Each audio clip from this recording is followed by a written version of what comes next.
Well, my pole doesn't work. Oh, there it goes.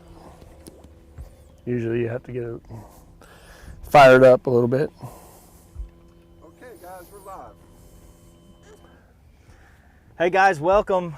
Surprise live to our Bass U audience here. I think we're live on Facebook, YouTube, and bassu.tv/live. I'm here with Jared Lintner. I'm Justin Kimmel, professional fish head for the Bass University. We are on Lake Seminole in the pre-spawn to spawn transition, and that's kind of what you just came from doing, huh? Yeah, you know, it was kind of weird. What was it, probably 5-6 hours south of here. I was down at Lake Kissimmee, and then we fished Lake Garcia the last day. Lake Kissimmee, it was a total pre-spawn deal, but we had that real cold snap last week, which I'm sure it was real cold up here as well. But the last 3 or 4 nights and days have been warm. The nights have been warm, and these fish want to get shallow. They want to spawn, and so it's kind of a funky time of year where they're in between, back and forth, and there's no better way I like to fish than flipping them in hyacinth mats. Hopefully there's still some left in there. Usually they'll kind of set up, stage up right there, get warm, get their egg sacs warm, get ready to spawn. Maybe we'll catch them on a trap. Those pre-spawns, they get in those ditches and those deeper drains, the deeper ponds, and as long as you're around Hydrilla or milfoil, you can catch them. And I got a couple other top water baits I'm gonna experiment with because the water temp right now is right at 57. Down in Florida during that event, first round of competition, it was like 52. So, those fish, I'm sure with this weather, the FLW guys got a big tournament there this week. I'm sure they're moving up. So we'll see, man. I'm excited about it. Awesome. Can we stop talking and start fishing? Yeah, we're going to give Jared a couple hours. Jeez. Guys, head on over to bassu.tv. You can try it for free for 10 days right now, TRYBU. We're going to be answering questions from Jared, or from our subscribers to Jared. We'll be answering them. Anybody who gets their questions selected by myself, you're going to win a prize, same as we've been doing it here the last few lives. But we're going to give Jared a couple hours, and bassu.tv/live is where you will find the chat board where the subscribers are going to be able to win prizes. So we're just going to learn about the transition and the spawn here, and I'm going to get down in my Pete Glusek chair here and watch Jared go. Yeah, it's like you said, it's a weird time of year. It's a real volatile time of year. These fish could be back beyond these hyacinth mats already spawning, or getting there. So it's an exciting time of year, though. A lot of the biggest fish all season get caught right now. So that's what we're looking for. How much experience do you have on this body of water, Jared? Very limited. I fished the elites here, when was that? A couple of years ago when Brett Height won, obviously on a chatterbait. Other than that, I've been here a couple times just fun fishing. It's an intimidating lake if you don't really know where you're going. Good thing is I got a couple friends that show me around and, hey, don't run here, don't run there type of thing. And man, it's everything. This is it's like paradise for me. Grass, pads, hydrilla, wood, mats. It's all, everything you need. Everything I want to fish is right here. Now, Jared, we just watched you all week. It seemed like you were on TV every day you were out. Oh, wow. Oh, he come off. Oh my gosh. Well, there's fish here. Dude, he just slapped at it. He didn't eat it. My hook didn't even come out. Wow. Well, my question was going to be, how did you enjoy that MLF format? Man, it was obviously stressful. It's nothing like I ever fished before. The knowing what everybody else is catching and where you're at and where you're trying to get to is it adds a whole new dimension to the mental side of bass fishing. And I'll use this as an example. So day one, round one, I was in Group A, so I fished on Tuesday, and I go out there and it was a real cold night, super cold night. And I go out that morning and I'm like, man, you know, freezing, all bundled up, and the wind's blowing, and I'm like, these Florida fish, they don't like that. I mean, no, you know, they're not biting right now. And shoot, I think half an hour into the day, 20 guys had caught fish and several guys had caught multiple fish, and I'm thinking, that just proves you right there. They may not be biting for you, but they're biting for somebody, so you better make some adjustments, and you better do it quick. So, you know, but that's kind of a cool thing about it though too. You know what you need to do. You know, in other words, if nobody had caught one, then you're kind of like, okay, well, they're just, in fact, they aren't biting, but they are biting. And that's the problem. Not a problem, it's just if you continue to, you know, get behind and those guys continue to figure it out, you're just digging a deeper and deeper hole. So, gosh dang it, man. Felt like he ran into it or something. It wasn't like,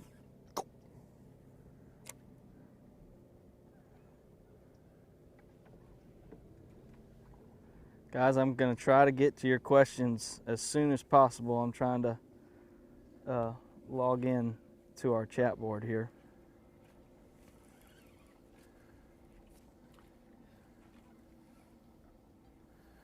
this, Now you're punching right now. Did that technique play for you at all in Florida during the Major League Fishing event? I was fishing in the first 3 rounds of competition. I was fishing in Lake Kissimmee, and around the pads and stuff like that, there was a bunch of little mats here and there scattered, and I really thought I was going to be able to punch them, you know, throughout the tournament, and I think I flipped 2 during those all 3 days, and every time I come by an isolated mat or something, I'm like, man, and here we go. And I don't know if it was just the wrong area to flip mats, or the fish I was catching were kind of like, you know, they were staging, they were on hard lines of pads with Hydrilla mixed out in front. The championship round down at Lake Garcia, I actually flipped, I think I punched, I don't know, 4 or 5 or 6 of them, but it was different. You know, it was a lot different. I actually caught some sight fishing down there, and I've seen quite a few beds, whereas Kissimmee, I never seen a bed fish all week. I'm sure there was some. I just not in the area I was at, I didn't feel like.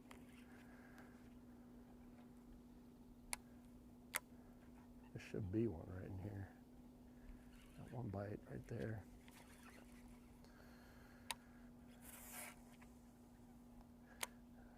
Got too heavy of a weight on for this. I thought it might be visually looking at it from over there, looked like this was going to be real matted, but actually I could probably get away with a 1.25 ounces.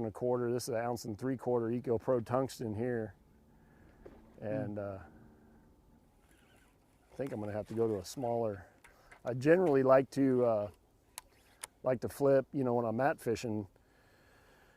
Overall, I like to flip the lightest possible weight I can get through whatever I'm fishing, whether it's hyacinth, hydrilla, pennywort, primrose, it doesn't matter. But, you know, in the summer though, when the water temp's high and those fish have real high metabolism, I'll actually flip like a 1.5 ounces or 1.75 ounces weight into stuff that I only need 1 ounce just to get that reaction bite. Because they're so, you know, they're willing to react and chase so hard that you can get away with that. But this time of year, I want to flip the lightest weight possible to get through, and this thing's falling way too fast. I mean, just going crazy in there. That may have been why that one fish, you know, it didn't eat it that good. Like right there, see how that mat right there makes it like a perfect little point on that reed head? That kind of gets me excited a little bit. Guys, if you're just now joining us, we're on Lake Seminole, live with Jared Lintner, fresh off of his third place finish at the Bass Pro Tour Stage 1 event down at Kissimmee. And we're in the, what'd you say, Jared? We're kind of in the transition between the pre-spawn and spawn phase? I feel like it, yeah. Yeah. I mean, you know, it's a weird time of year. You know, probably last week, a couple weeks ago, the water temp was probably 50 or high 40s, and now it's already 57 and a half.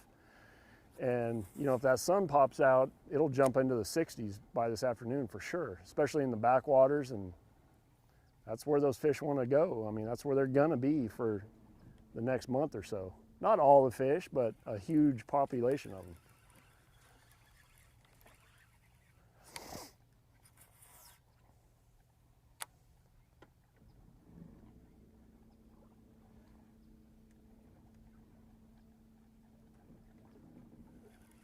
Duck decoy.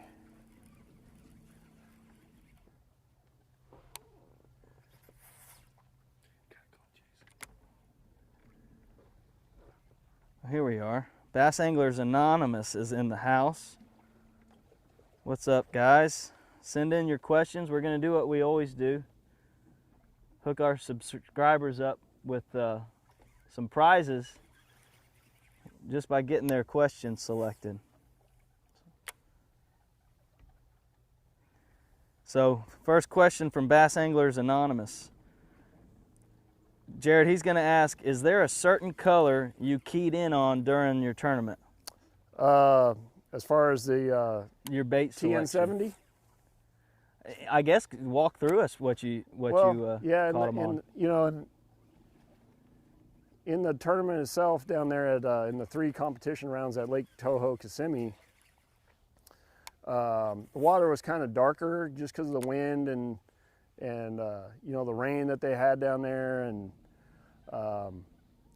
red obviously is always a really you know, standard color pre-spawn, and you know, the obviously the lipless crankbait deal. And I found those fish actually on this gold TN70 right here. This one right here. The gold color shows up really good in that tannic water, and I caught several on that in the tournament. But the spawn tiger, it's a Jackal TN70. You can see it's kind of gold, orange on the belly, red and orange on top. I mean, that was my deal. And you know, whether you're Seminole, Clear Lake, the Delta, my home lakes, actually my buddy got second in a local tournament back home on Saturday, throwing that exact lure in California, which is 2,800 miles from where I was at. So, you know, in the spring, early spring, I really feel, you know, those reds and darker color baits are really good because they're feeding up on crawfish. There's not so many, shad really aren't as prevalent. And, you know, it can mimic a crawfish, a bluegill. So, you know, those red and oranges and golds, really no matter where I'm at, that's what I'm throwing basically January into March. And then I'll get more into, you know, your bluegill, actual bluegill hues and shades and crappie and stuff like that as the water gets warmer. So, but then again, in the fall, you know, when they're chasing shad and stuff, I've won some tournaments on red again. I mean, I kind of use the water clarity as a really good guide. You know, if it feels right, you know, there's nothing wrong with testing some things out. You know, obviously shad, I've won a lot of money and has really good tournaments throwing ghost minnow colors and super shad colors and, you know, things like that. But sometimes the water's darker, the grass dies quicker, and you know, you don't have that good water clarity. So that spawn tiger or a gold or a crawfish color, I'll catch them on that in the fall as well.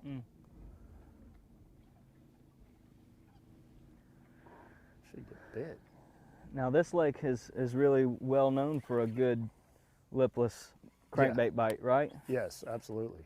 Absolutely. Yeah, I mean, It's not a secret down here. And I mean, year after year, ever since I've been, you know, reading magazines and watching TV shows, they've been biting a lipless crankbait down here. And I'm sure it's, you know, a couple of weeks ago, I'm sure it was the deal down here, you know, when it was cold and windy. And there probably is still a group of fish somewhere out here that you could probably catch a real nice bag on it. But it's just, you know, you got to find the areas, find the ditches, find exactly where those fish are posted up. And then the big part of that also, along with the area, is the retrieve. I mean, I've seen it time in and time out that the retrieve, once you figure that out and the depth, then you got something. But, you know, not, and every day is different. Some days they want a yo-yo type, you know, retrieve. Some days they want it really slow, you know, almost like you're dragging a worm type deal. Some days you want just a fast retrieve, a quick retrieve, short hops, small hops, long hop. I mean, there's so many different things you could do with a lipless bait that I think it gets kind of misunderstood. Like, you don't just throw it out there and just kind of wind it in. I mean, sometimes they bite it like that, but if you fish down a stretch where they're at and you know that they're there, you're not doing yourself any favors if you don't experiment with retrieves.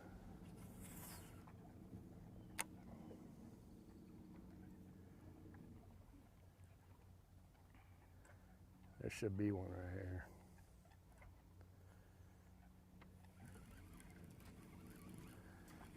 I'm going to ask a question from our Facebook page. So, sorry, Ben, but you won't win a prize because you're not over on our website. But I really am curious about this. He's asking, how hard was it to decide to move areas last week with the timed format?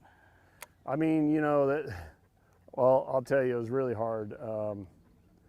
I had actually planned in my head, because I had found a few little stretches in Lake Toho, you know, where I had some bites, and I've caught good ones in those areas before, and I was like, okay. And then I had some, you know, my main area down in Kissimmee. So when they kind of stop biting a little bit in Kissimmee, I'm like, okay, I could run to Toho. But then you think about it, you know, by the time you lock and you run up there, it's a 45-minute deal.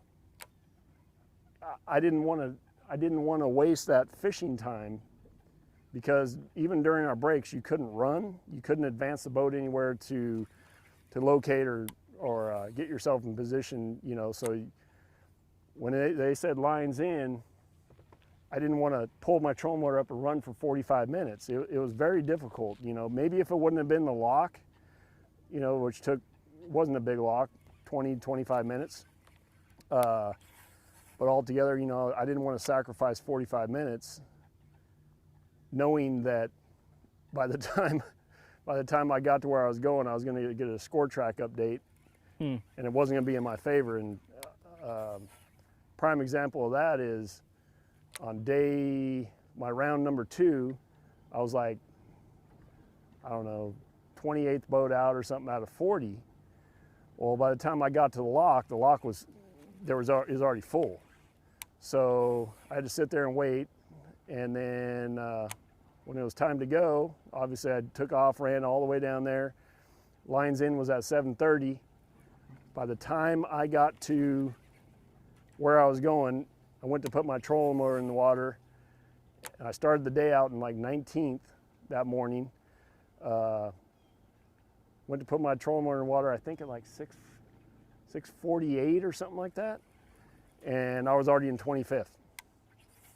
So, wow. So, I mean, you know, I hadn't even made a cast yet. So, I mean, yeah, it was. That's pressure. Yeah, man, the whole thing was really, really crazy. It was intense, you know. When I saw you after it was over on the final day at the post game, I was wiped out. You were as tired as I've ever seen anybody be tired. It just, you know,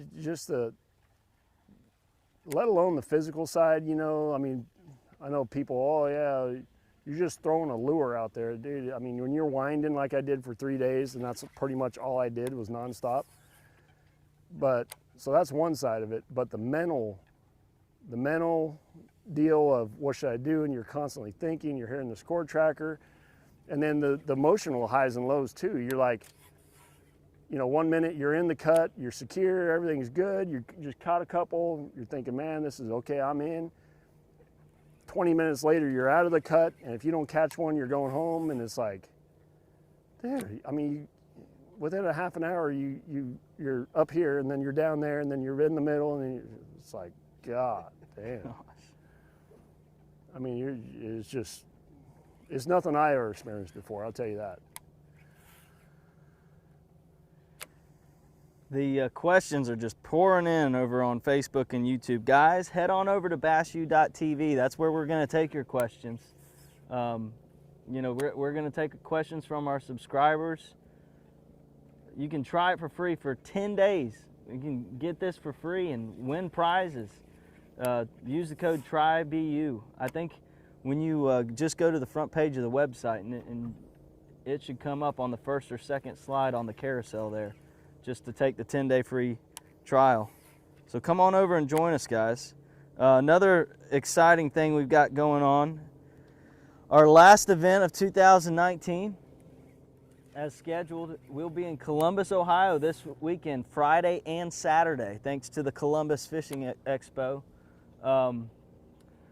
The big tall guy standing on the front of the boat right now is gonna be there talking about, what are you talking about there, Jared? Actually a Jackal TN70, lipless crankbait, and power shotting. That's right. You know, and pretty excited.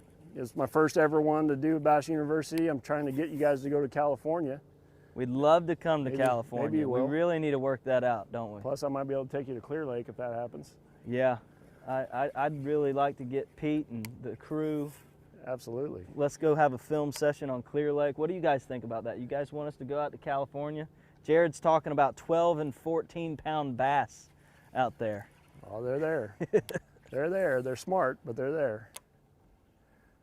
But yeah, no, it's gonna be exciting. You know, hopefully I don't screw up my seminar stuff. I've never had to do the Bass University, so.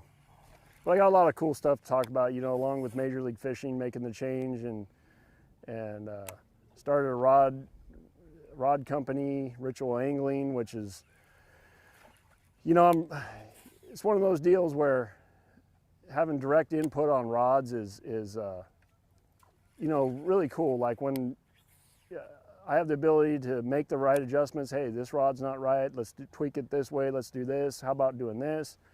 And then when you know, it's such a young company at this point, but I've already had a couple guys, you know, dude, I caught this on that rod. And, you know, so when I hear that, it's like, okay, cool, man. You know, and people get excited about it. So, like I said, it's a brand new company. It's young and upcoming, but we're gonna try to make it right.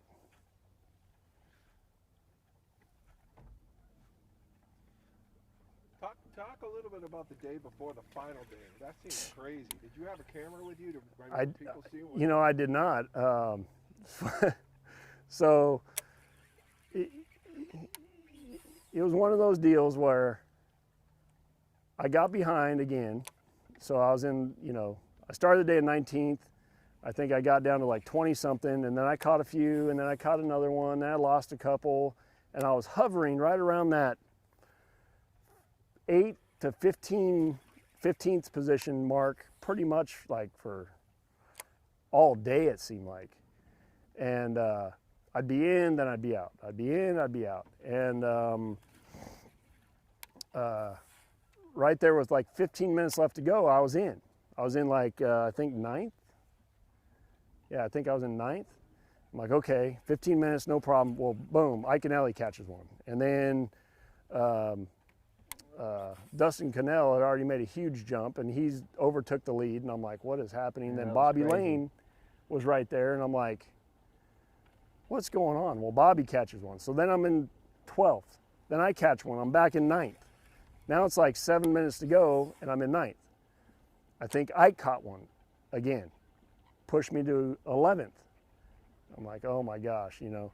So I go back to my best stretch, what I felt, and all it was a line of pads, and it had little sparse like pad stems out there with Hydrilla mixed in. And I power pulled down. Oh, that's a jack. That's not what we want to catch. This is the Bass University. Bass University, not Jack University. But I bet the bite felt good. Bite felt all right. I wonder if that's what that first one was. Remember I told you, what is he doing in the mat? That's not good. But I went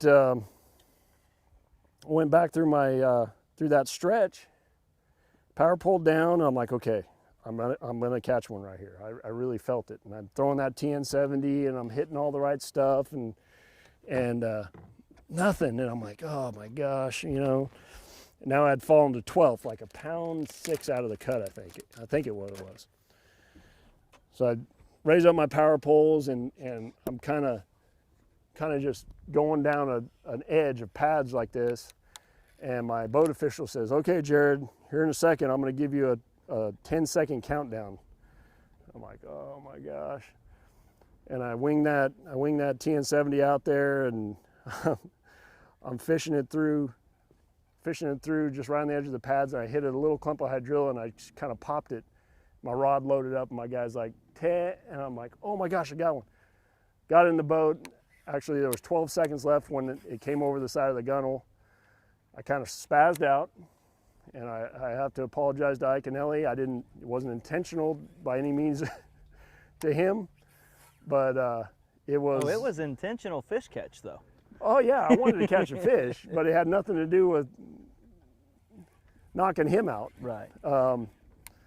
But no, that was. I mean, I told everybody, I fished a lot of tournaments in my life, and I've never, ever caught one on my last cast that mattered, you know, that was a game changer. And it happened. I mean, that was my very last cast. What That's cool. Do? Does he count down? Well, no, he was just getting ready to start. When I hooked the fish, he was getting ready to say 10, 9, and I was like, got one. I mean, it was, I still don't know what to really think about that all. I mean, it was one of those deals. It was meant to be. Yeah, I don't even know what to say about it. And the weird thing about it was, I had just fished down through there maybe, I don't know, 30 minutes before, and nothing, or I think I caught a jack actually right there. And so those fish, I think were just kind of really, later in the day, you know, there was more of them filtering in, and I picked off one that showed up, thank goodness, and it was a 210, and that was the biggest one I caught all day. Wow. You know, and I had some questions, you know, some buddies back home, dude, biggest one you caught in 3 days was a 210. Actually, I caught, I think, 3 of them that were exactly 210. I'm like, dude, I was fishing where I felt like in a traditional tournament, I would have still been in there fishing. I don't know if I would have stayed in there all day, but I would have definitely started in there and, you know, fished it hard, because the area I was at, I really felt like I was going to catch a big one on any cast. I mean, I was punching. I was throwing the TNs, obviously, which big ones eat. I was swimming a jig around a little bit. I was doing a bunch of things. And when I caught those fish, obviously they were males.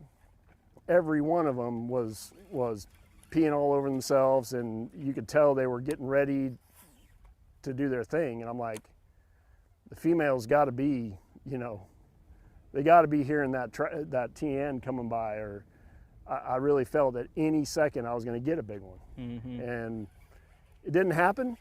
But like I said, I would like to be down there this week in that same area and see how many big ones actually are swimming around there. It just, in that format, I mean,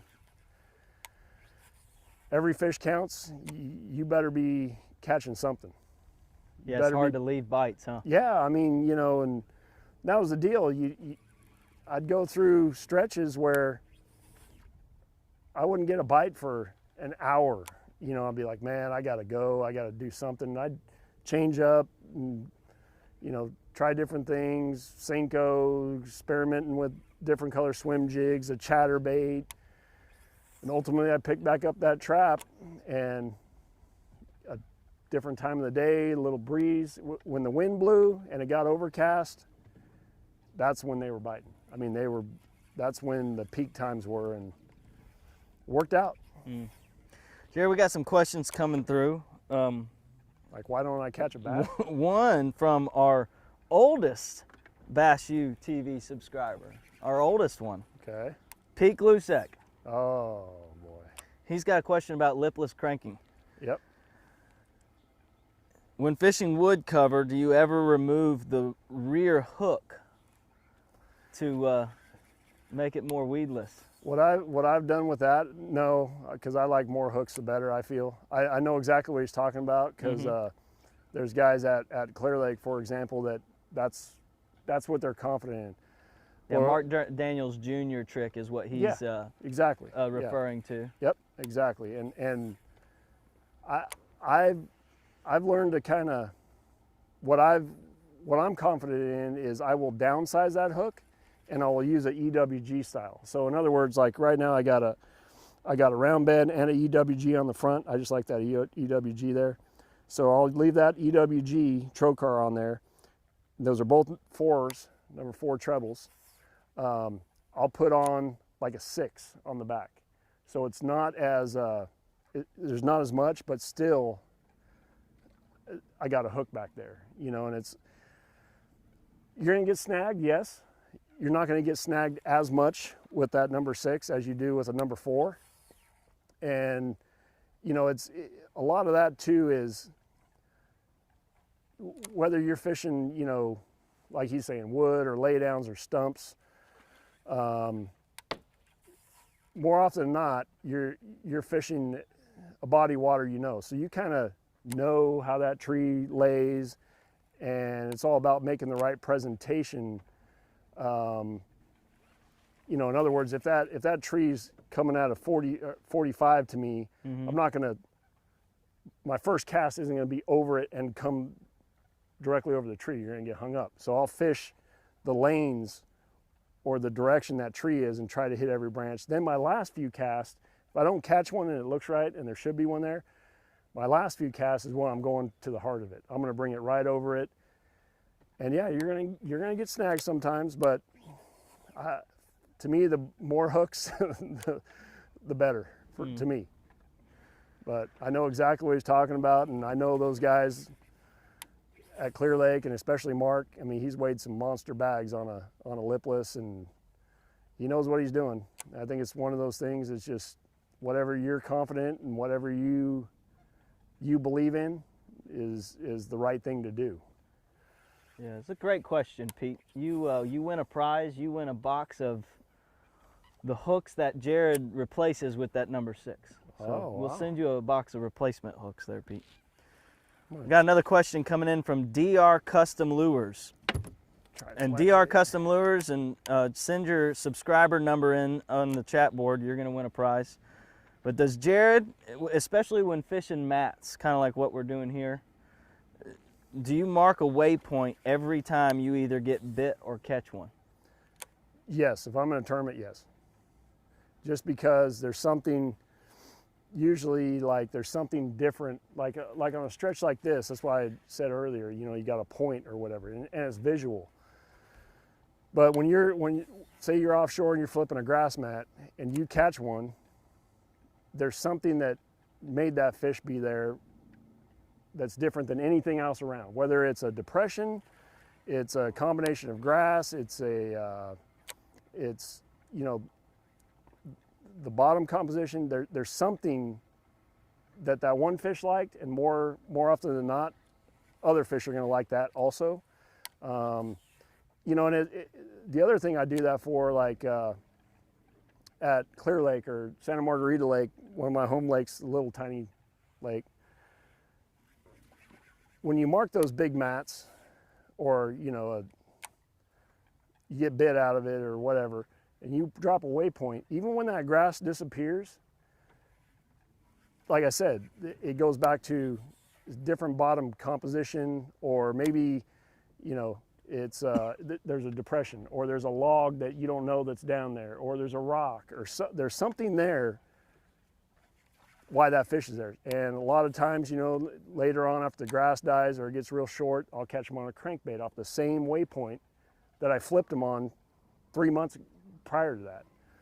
So, and it's kind of weird too, like at Clear Lake,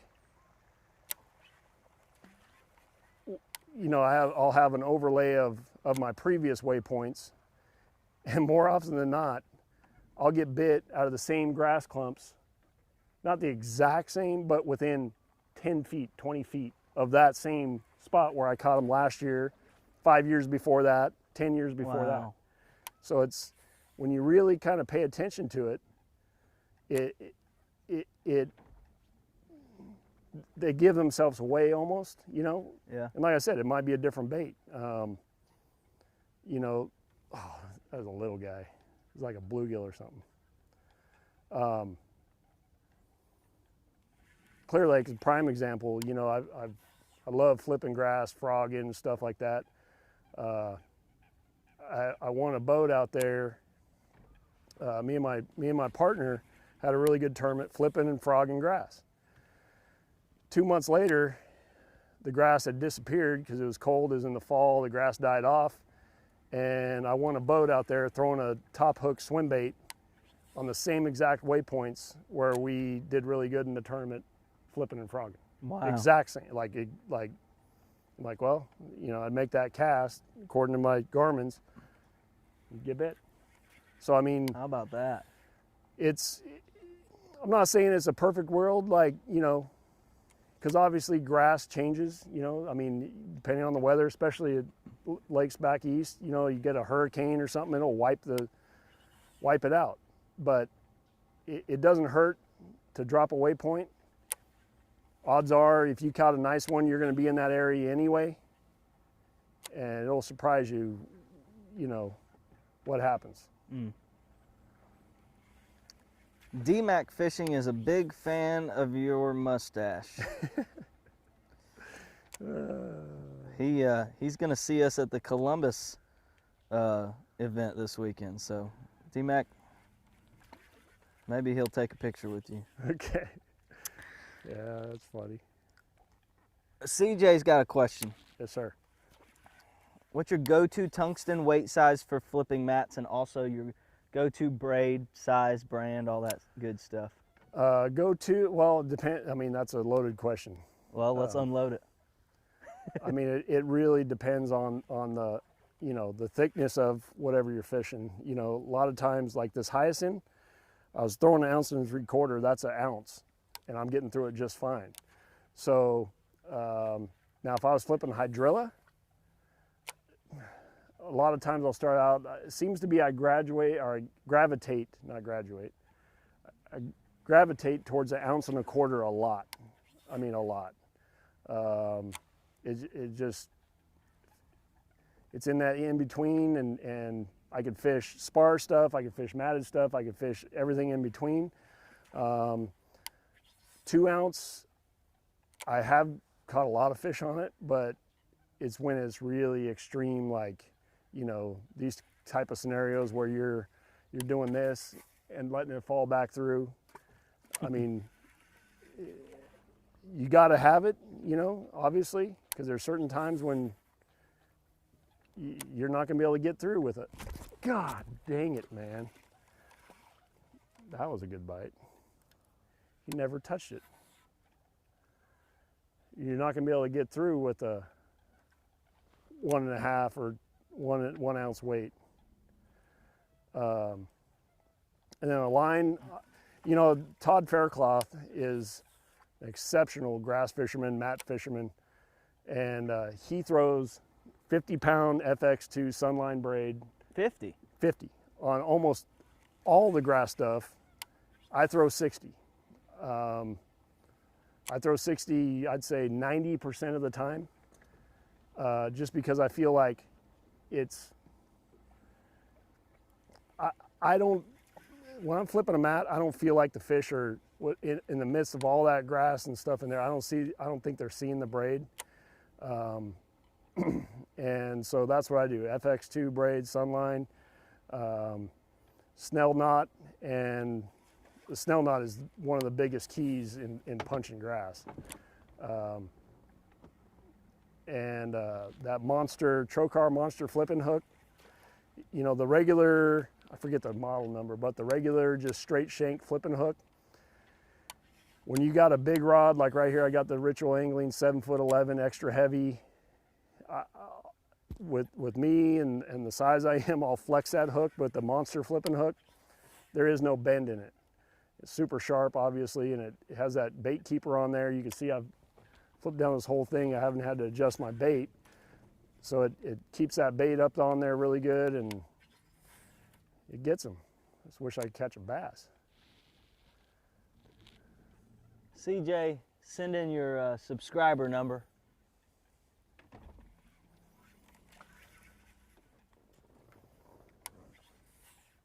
Send in your subscriber number and we'll send you a prize. We don't get bit here. We might have to go check that other spot over there across the way where I caught some a couple of years ago. No, we kind of discussed earlier that the water level kind of came down overnight a little bit. Do you think that has something to do Absolutely. You know, with when these fish biting funny? Yeah, when you're fishing this shallow, God dang it, did you see that?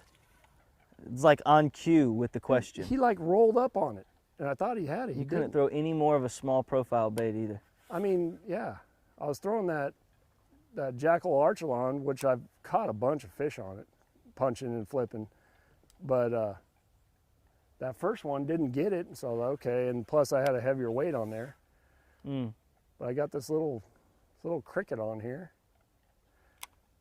That one, it fell through, and on the drop I seen it just kind of mix up the water, and man, I don't know. Yeah, but yeah, when the water drops, they do get finicky. I mean, they want to be secure, you know. I mean, they have a depth where they're comfortable, and you pull 2 or 3 inches out on top of them, it's not a good situation, especially like this, okay? You see there's a line of hydrilla out there. There's pads lying right here. So if those fish were living up here, and right here is my Garmin's reading 1.3 foot, five, you know, tail wax, and they're out there in 4, 6, 7 feet. So it's something to pay attention to for sure. You know, maybe if I would have had a chance to pre-fish, be able to figure it out better, but this is all part of it. I mean, I've been on both sides of this, you know, when Clear Lake, or, you know, some of my home lakes, or even back east, you know, dropping water, rising water. I mean, there's all kinds of adjustments that you need to make, and it needs to happen quick, you know, especially in a tournament setting. And just about the time you figure, all right, I got these fish dialed in, Mother Nature throws you a curveball, and then you got to start all over. So that's what really kind of keeps me going fishing. It's never, you might be able to master it for a couple hours a day, maybe a day, but there's so many things that are constantly changing that it's a new puzzle every day. And you know, it's intriguing to me to try to figure that out when you have so many variables. And I think, you know, the guys that have had long careers obviously are successful at that, but that's what keeps them coming back. In other words, if it was the same thing every day, not saying catching fish is boring, but you'd be like, okay, well, I'm just going to go down this bank, I'm going to catch 4 on this, and then I'm going to go over there, I'm going to do this, and it wouldn't be as rewarding when you do have those days that you figured it out, or that couple hours where you figured it out. That's a big one. Connected there. Oh, that's a Seminole hammer. Oh my God. Look at the size Get of him, that. Jared. Look at that one. Huh? How about that?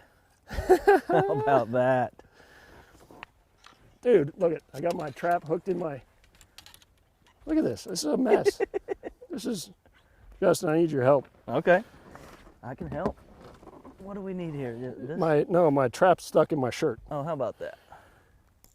Don't want to Got ruin it? that New Jersey. So I want to show you guys this before I unhook it. That was an awesome bite. Awesome bite. Great fish.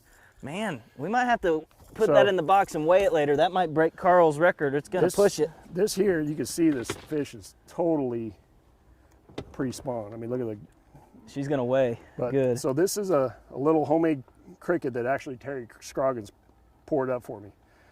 That's a 3/0 trocar. Trocar monster flipping hook. And that little sucker right there catches big ones like that. I mean, if you can see, this is how big that hook is. You don't need a big 5/0 or 6/0. You know, you do if you're throwing a 5 or 6, 7-inch bait. Man, that's a beauty. We're going to have a guess the weight contest at the very end of this live with that fish, unless you catch a bigger one. It's But we're going to possible. box them, Okay. and we'll take some pictures later. But There we go. way to go, Jared. Thank you, man. The biggest one, what was it, Jeff? 5.8 or 5.6? Or no, it's 5.7 something. We'll look, but I think Carl basically caught a 5 3/4 pounder in Florida when we were live with him last week. And that was the new Bass U TV live record, but you are scaring it there, Jared. How big was it? 5 3/4 about. That's probably I don't a know. 5. I don't think that fish is a 6. Well, you would know better than me. It might. I don't know. It's gonna be close. Great fish. Thanks, man. See, what happened is generally when I'm punching like that, I'll use 2 bobber stops. And I blew one off somehow. I don't know. Well, it's probably because the other day I hadn't retied. So I'm just gonna go ahead and retie. Do you tie a snell knot? Absolutely. If you don't and you're punching, How you about got we get a problems. live close-up on tying a snell knot, guys? And we're still about education here. I know you want to get back to fishing. Yeah, but yeah. No. For somebody like me who does not know really how to tie a once snell you knot, figure it out, once you do it a few times and you practice it, it's really simple. I tell you what, these things right here, these Bass Mafias, look how nice and organized that is. So I got all my different weights written down. You got the keepers on there. But what I do is I use the 1 bobber stop to kind of hold it. This here is I use one of those paychecks with a big weight. I like that paycheck bobber stop. And then I'll just take a regular old, what do you call it? Can't even think. Got me all screwed up. I'm trying to look for the right one. A regular old Eagle Claw, just, you know, I think they're $1.19 or whatever. And I'll put that above the paycheck one, sorry. Above the paycheck one, I'll take the paycheck, slip that one through there. That was a good bite.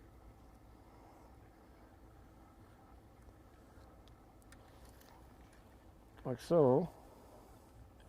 So I got my hook, I got my weight.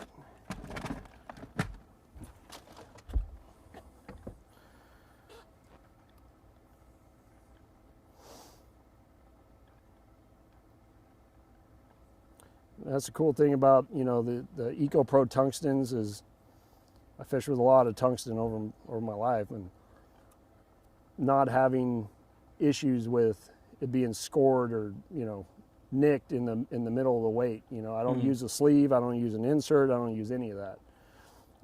I've never had a problem breaking off, honestly. But so when you snell, give yourself plenty of slack like that. You basically take your hook, go in, double back through and keep that loop above the hook like that. So that's what you got. So you double back through the same way you The entered. same exact way. Then what you do is you take that loop, you take the one that naturally wants to go down towards the bend of the hook, and you hold it. So you got your tag and you got that. Then you take this loop, the top of the loop, and you wrap it starting at the top, and you go down. I try to wrap it as many times. It's not going to hurt to wrap it 30 times if you can, but usually I'll do it 8 to 10 is about what fits between the keeper and the keeper and the eye of the hook. It's just all about how you hold your fingers. Once you get that dialed in, see how I'm switching hands there? I'm sure other guys have a different way to do it. I mean, this is just how I do it. I just switch hands. It takes a couple minutes, but it's well worth the time. And like I said, you know, I flipped this all day on Sunday, and today so far my braid wasn't nicked. The only reason I'm retying is because I blew one of those bobber stops off somehow. And you have that much confidence in that system. 60-pound FX2 Sunline and this. And then what I'll do when you're done, so I got one more wrap on there. So then you're gonna have a little bit of a loop. You keep that tag in, and the loop that wants to go down, you just start pulling. You make sure it goes over your stop. Pull the tag line. There you go. So what it does, you pull that down there and you're good. So what it does on a traditional, if you were just to tie, say a Palomar or a improved clinch or whatever you have, it's going to keep that weight just like that. But with the way the snell knot works, when you drive it home, when you set the hook, it kicks that hook right into the fish's face. I mean, I mean, you can see, you know, whereas before, if you don't snell and you set the hook, it's just pulling straight, and odds are you're not going to get a piece of that fish, or not all the time. With that, I got a real good chance of getting, like when he eats it as good as he did, you're going to hook him. So that's why you snell. Preston's got a question. Yes, Preston, send us your subscriber number. You're going to win something. Love fishing Lake Seminole. What is your favorite bait, your favorite flipping bait and color? Punching or flipping overall? Well, let's answer both. Okay, punching. In stuff like this early in the year, I like a little bait, you know, like this little, I don't even know what it is called. Scroggins poured it for me, but like a BB cricket, similar. Not a lot of action. Not a lot of action. You know, when the water's cold. Now, when the water gets hot and I'm flipping hyacinths or mats or hydrilla, pennywort, what have you, that's when I'll go to a bigger bait like that. Archelon has more flappy action. It's a bigger profile. I mean, you can see right here the difference in size of those two baits. And it has the flappers. It moves a lot more water. It's a bigger presentation. So later on in the year, you know, that I'll go to something more like that. Early in the year, cold water, I'll throw something a little more. Now, that could all change too. Like I started off with the Archelon just to see if they'd eat it so far, and maybe I should pick it back up again if I get another bite just to see. But now when I'm not flipping grass, or you know, if I'm flipping wood or laydowns or docks or whatever it may be, my favorite thing in the world to catch them on is a 1/2 ounce black and blue jig with either a black and blue trailer or a green pumpkin trailer. I mean, that's my favorite way to catch them. It's the way I grew up catching them. Black and blue jig, 1/2 ounce, and just go. 25-pound shooter, 22-pound shooter, and you just catch them.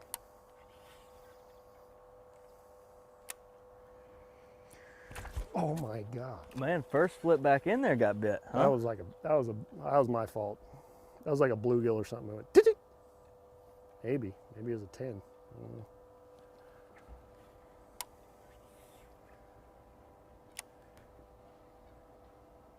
Yeah, it's a bluegill, see? He's like, bluegill.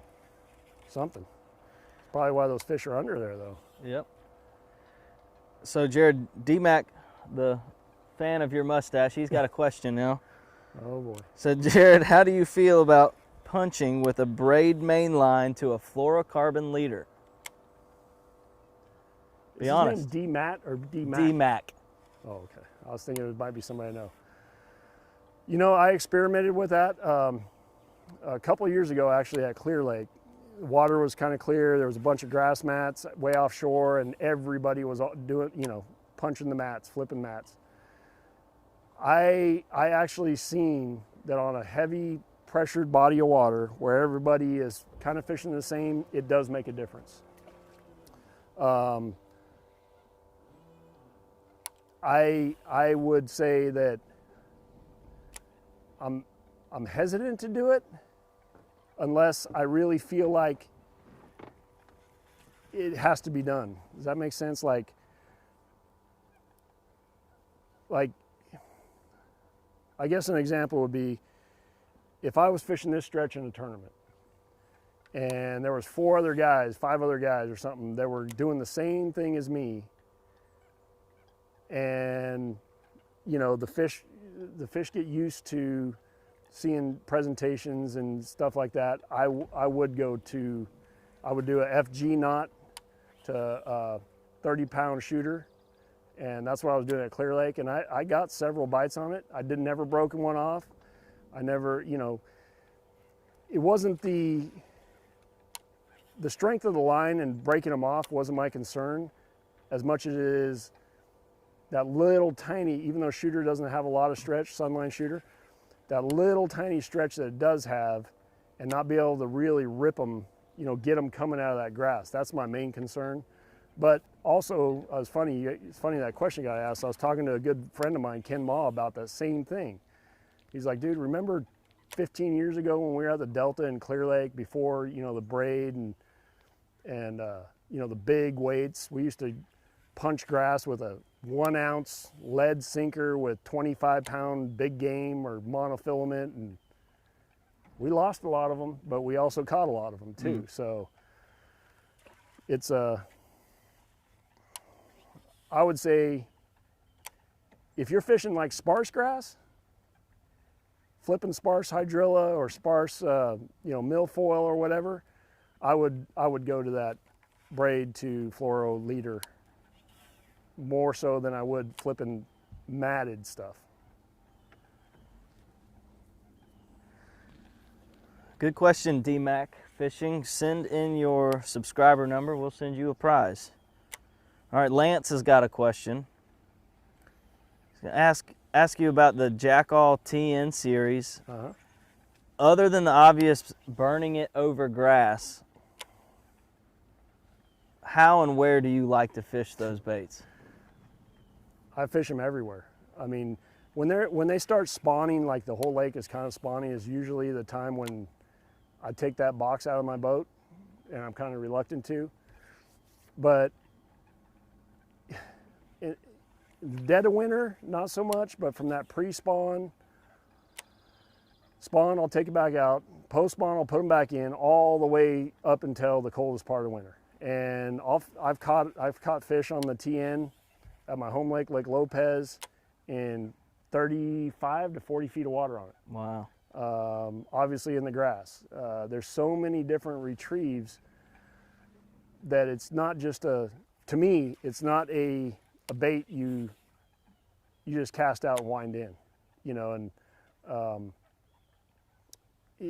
whether you're yo-yoing it, hopping it, stopping it, crawling it, I mean, burning it, slow winding it, you know, when I said I caught them in 35 to 40 feet, I was fishing a deep canyon lake, not a stitch of grass in the whole lake. It's kind of vertical, not vertical, but real fast tapering walls, and these fish get out there, they're northern strain bass, they live out there deep, and you know, people drop shot, and I love catching them on a football jig, and I love, you know, A-rig and all the other good stuff. I'm like, man, they're on shad, why wouldn't they bite, you know, a trap? And I'd bomb that thing out there. I was throwing a 14-pound line, fluorocarbon, bomb it out there, and I just keep it to where your hook's not going to foul on your line. Let it all the way bottom and just kind of little slow twitches, keeping it what I felt was a foot to 2 foot off the bottom where those fish were, and just kind of doing that. And they'd never seen it. I promise you they'd never seen it. And they have now. But anyway, it's not just a bait you just wind in. And you know, I've fished with Brett Height a little bit, you know, and it's really similar, I guess, to the chatterbait, right? The opportunities I've had to fish with Brett, and he's throwing his jackhammer chatterbait, he doesn't just throw it out there and wind it in and they just come and bite it.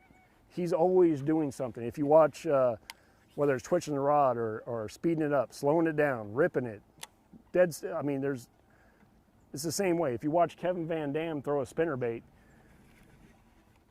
I can honestly say that very few times when he's throwing that spinnerbait is he just bombing it out there, you know, and bombing it out there and just going like this, just real slow. I mean, he's always, whether it's, even if he's fishing it dead slow, cold water or bigger blades or whatever, he's always, you know, twitching his rod or bringing the rod over here or moving it over there, lifting it up, putting it back down. Something to trigger those bites. So, and a trap is no different. Your great crankers, you know, like your Mark Davis, your David Fritz, your Rick Cluns, you watch them throw a crankbait. There's a reason why those guys are the best at what they do. And it's because they can envision what a bait is doing and how to work that bait to trigger those bites. Whereas, you know, I'm not a very good deep crankbait fisherman, and I've tried working on it, but those guys really, I have a great appreciation for those guys because they understand how that bait is working. Timmy Horton, he's a really good deep crankbait guy.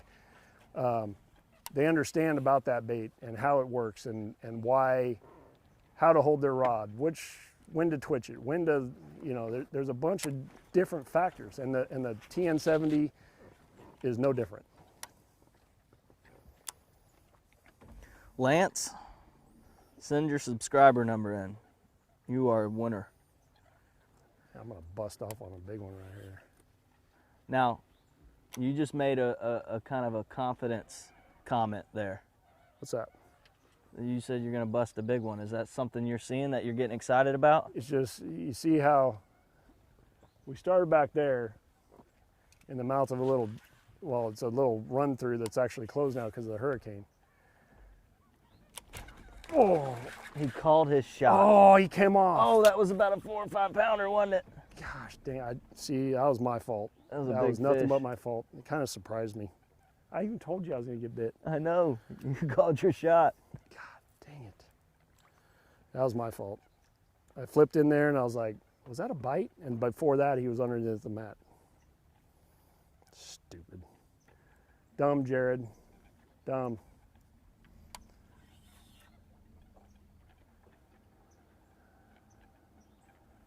That was my fault. Get me talking, then I start screwing up. That's what we do here on Bass U TV Live. That was completely Jared's fault. There's some good fish on this stretch, huh? Yeah, man. You need to flip that. I need to flip that arch along. There's some big ones. Maybe they'll bite a big bait.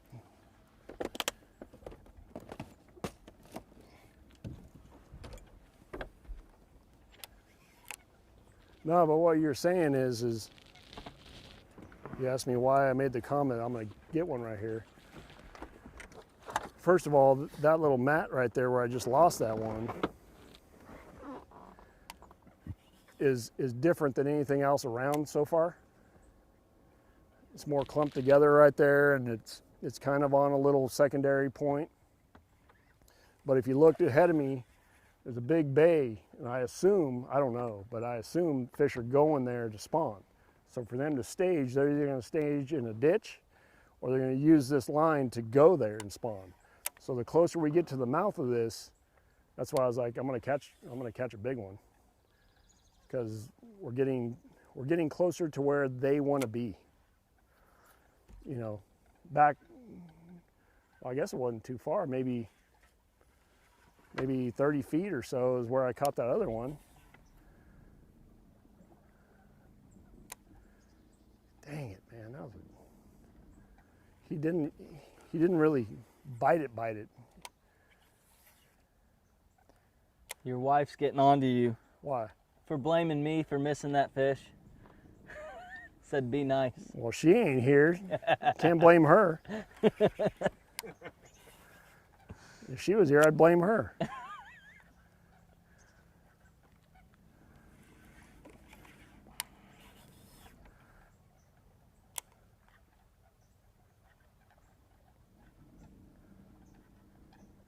You know, and even when you're flipping, like, I don't know if you've noticed, I've tried,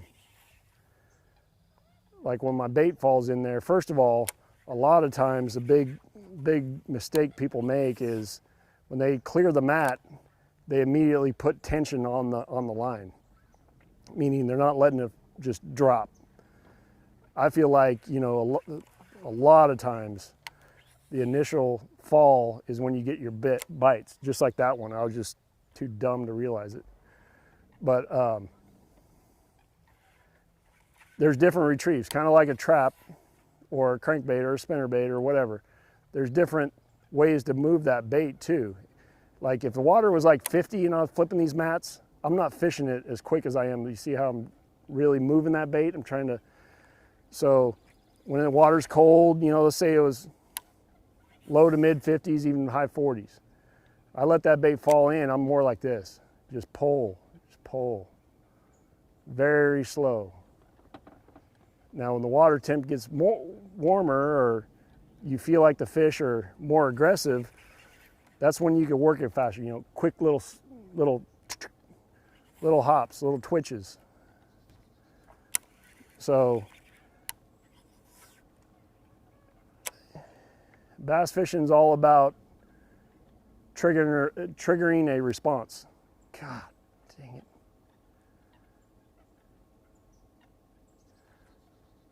Especially when you get bit and then you shake it off. That's not good. I think there's a lot of like little bluegill or something in here. I don't know. Several times now. Speaking of that, I think Pete had another comment earlier asking about, did you catch a monster green sunfish at Havasu? Yeah, man.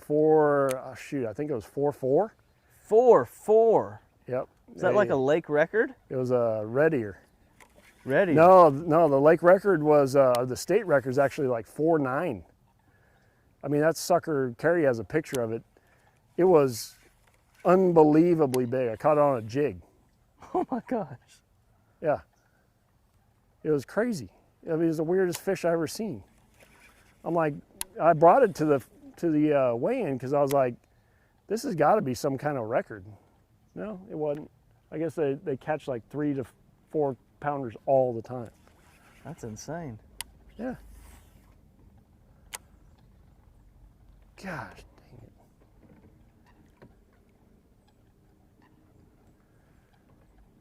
That sun's coming out.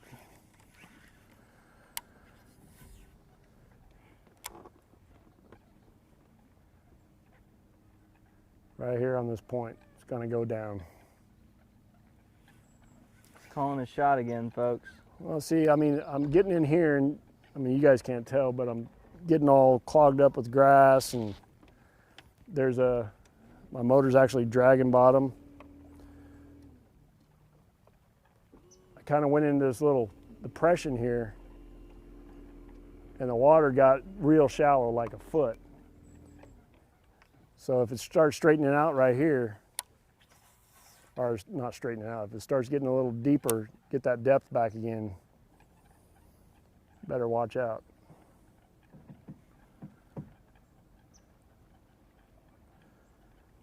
I mean, I could see the bottom right here. Like if they were on beds, I'd be able to see them. Actually, there's some light spots all in here.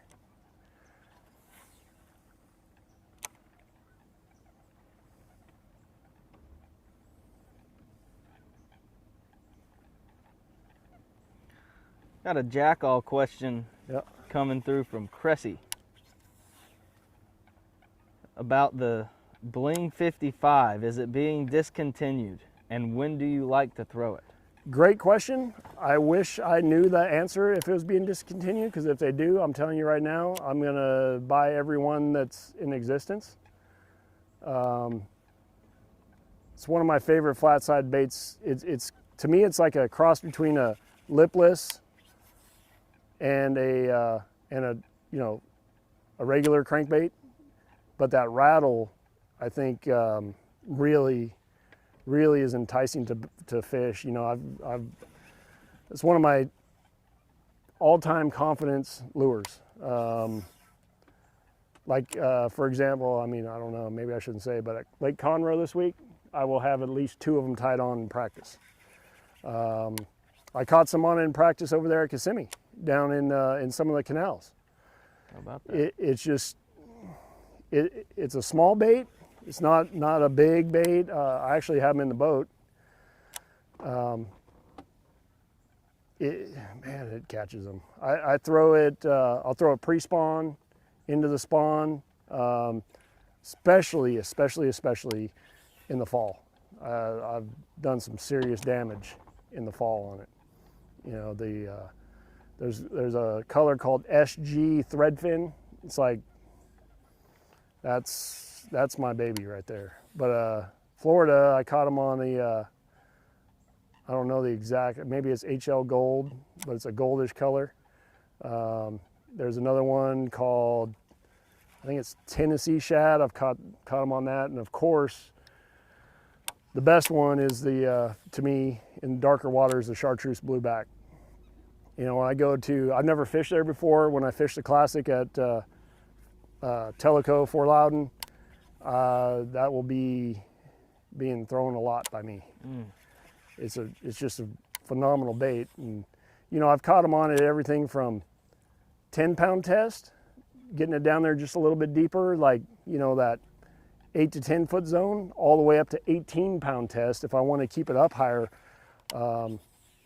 You know, like a California Delta, sometimes you want to fish like little openings in reed heads or, you know, in grass lanes, and you don't, you know, the bottom's only 2 foot, so you don't want a bait that's digging it down in 4 and 5, getting in the mud. So I'll rig that up on 18-pound line, and it'll keep that bait from diving, you know, deep. So it's one of my favorite baits. I mean, I think you just sold out Tackle Warehouse. I'm on here. I'm on Tackle Warehouse. well, let's see, that and might there's be only a limited amount available right now. I better. They say they're coming back. If they're February discontinued, 18th. tell them to save them all for me, because I got a box in my truck too, but this is my bling box, so you haven't got a bling. But there's my, that's a really good one. Now, why on earth do you think you need any more? Because, man. Well, look, you notice how many gold ones I have left? None. None. I had 2 gold ones going down there. Oh, this is, so we just came out with this color a couple of years ago. This is a good one right here. That's a really cool color. Yeah. It's kind of a that's muted nice. chartreuse blue. But this is that Tennessee shad. I think it's Tennessee. That's that Tennessee color I really like. The chartreuse and blue. Excuse us while we geek out on crankbaits while Jared's on the clock. This is my, that's my favorite one. SG threadfin. Look at that thing.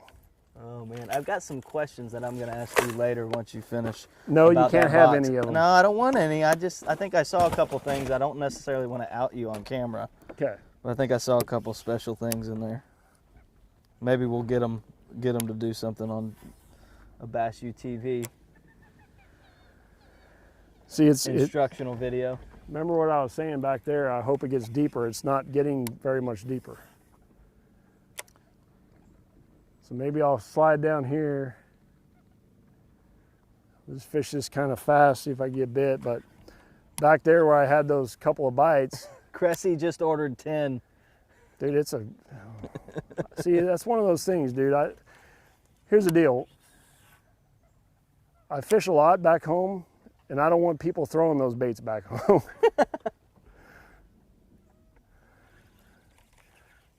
You know, the Jackal makes another crankbait called the MRs, or the MC60, and they got an MR and an SR, shallow runner, medium runner, and they discontinued that. And thank goodness I was aware of it. I got enough. But it's one of those baits that, you know, again, it's a confidence deal. I've got a lot of good fish on those.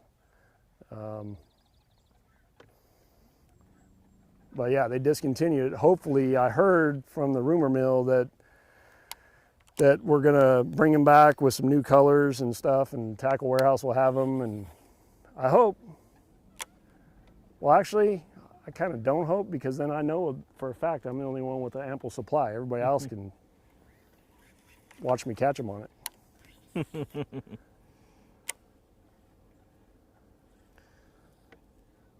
I counted total only a couple colors available. One had 10 and one had 1, so there's not very many left at Tackle Warehouse right now. It's that time of year too. Yep. You know, I mean, it's a really good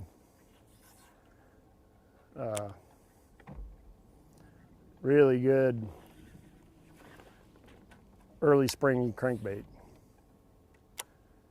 It just gets down to, like I said, just by changing your diameter of your line, you could fish it in different depths, you know.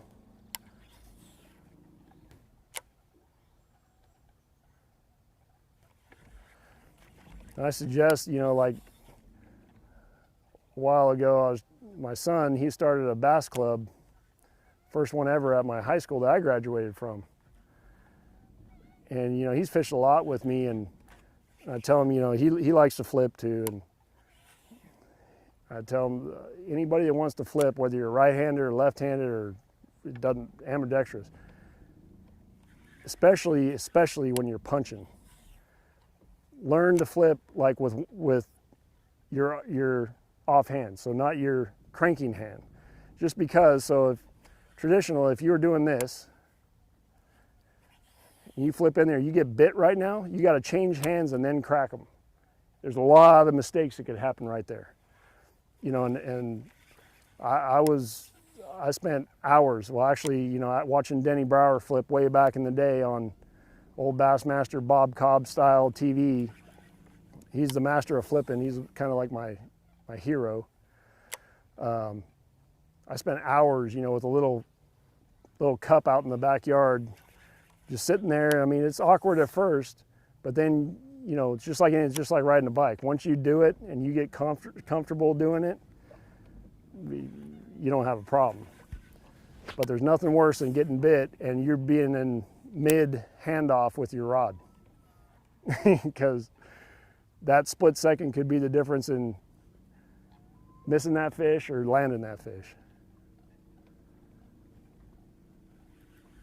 I'm gonna hit these little pads out here, and then we might go across the other side. I came down here pre-practice for the elites, I don't know, 5 years ago or whatever it was, and hammered some big ones across the way, flipping hyacinths like this. But from what I remember, it was a lot deeper. I'm not saying super deep, but it had more depth on it, like 3-4 foot. Mm-hmm. This is all 1.5 feet. So maybe if we don't get bit right through here, we'll just make a short little run over there. Yeah, that might be a good little point to take a little intermission. Well, we can keep going. Okay. I just don't know. I don't know if I want to run. That's the thing with Seminole. There's so many. Well, we're okay with taking it easy. We'll pause your time. There's so many stumps out there. How much time do I got? Wait a minute, time? Well, we normally do a couple hours, but I think you got 30 seconds left now. but Man, what is this? Major League Fishing now? I'm all freaked out. Glueset, Look how the fast I'm Dean. flipping now. I've seen him kind of push out the time limits before. You know what? I think I'm sitting in his chair today, so I might extend this out to the West Coast lunchtime, since we've got the West Coast man up on the front deck. That's interesting. I just seen a bluegill right here. We do got a little more work to get to later this afternoon for you guys. We will be filming some more instructional videos with Jared after we get done with this live. Coming to you on bashu.tv in 2019, fairly soon. I just seen a little brim or bluegill or something. That's a little one. Little one, but he got it. Look at that. Again, I know I lost that one, but like I said, that was my own fault. Look how that little 3/0. I mean, there's no way that fish is coming off. Poor little guy. Let me do a official release over the side of the boat. No penalties No with this 2-minute penalty. official. See what I was saying? Like down through here, if you look, I was all in a foot 1.1, 1.5. These mats are kind of broken up out here. Usually, I mean, I don't know because I've never fished right here before. When a mat is offshore like that, it either got pushed in here by obviously wind, but stuff like that out there, there might be a stump or, you know, like you see the old pad stems out there, they look like logs, but they're actually old pad stems.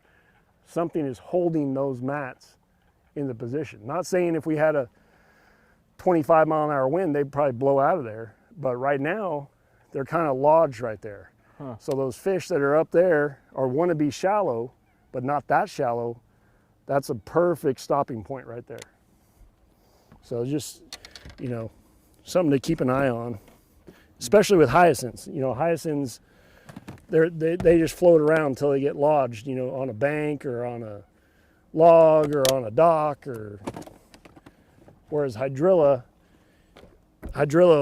grows off the bottom, so where it's at, it's going to be until somebody either sprays it or the wind rips it up or something happens.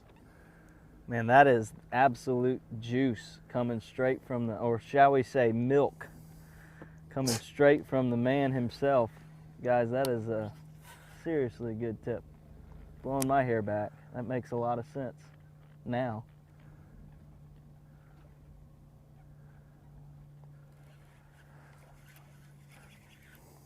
Well, I mean, you know, if these mats were out in the middle of the lake out there, over 30 feet of water, I probably wouldn't fish it. But I feel like I've seen another little brim or bluegill. I don't know what they are. These fish are, there's got to be some big ones in here. Michelle R., she wants to see you to show us your technique on flipping as to not splash on the entry. That's probably something that's secondhand to you, but if there's something you can translate to them, that'd probably be great. Yeah, so the closer you can get a bait to the water, the less splash, or, you know, the less it's gonna make a big appearance going in the water. So if I was flipping open water, if you do this and your bait's way up there, like, you make a little pitch, just a tiny little bit of ripple. So the closer that bait can get to the water, and the more you slow it down. So I'm throwing a Shimano Bantam high-speed reel. It's a brand new reel. It's really nice for braid fishing. A lot of power in it. But I can slow when that line is ripping off there, because I got 1.25 ounces weight. When it's ripping off there, I can really slow it down right before it lands and make it to where it's just nice and smooth. But I think the main thing, again, you know, fishing with my kids and fishing with them, especially when you're learning, you know, you're not used to everything, but they want to flip like that. That's not going to get the job done. That's not a bite getter, is it? And it's all about practice, you know. It's knowing, you know, the depth you want to hit, how far you want to hit it, and you know, you gotta get your reel tuned right, you know. So there's a lot of little factors, but more than anything, it's keeping that bait as low to the water as possible and getting your reel tuned in so that you don't have a big, splash or disturbance when that bait enters the water. Michelle R., send in your subscriber number, please. You're going to win a prize for that one.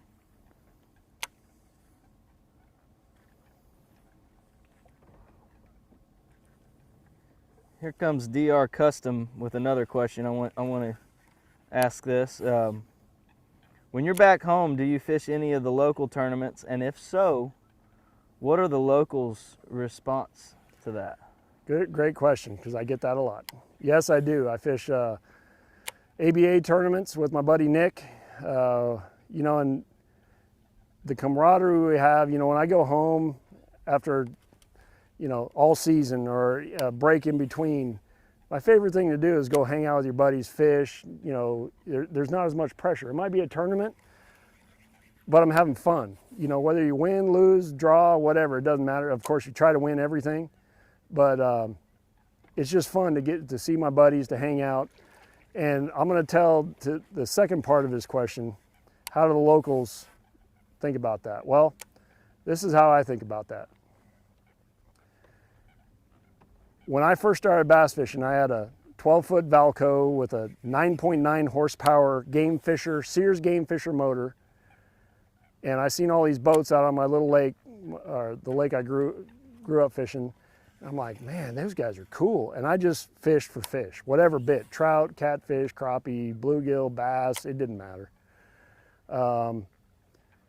And I heard about a bass club called Gold Coast Bass Club. And this old guy named Paul Bales took me bass fishing out of a bass boat, old Glastron, for the first time, and I was immediately like hooked. Met a guy named Mark Hinson through that club, and he had a Ranger. First Ranger I ever rode in. I'm like, oh my gosh, dude. And I was really competitive in basketball. And I said, man, I'm like hooked. I'm done.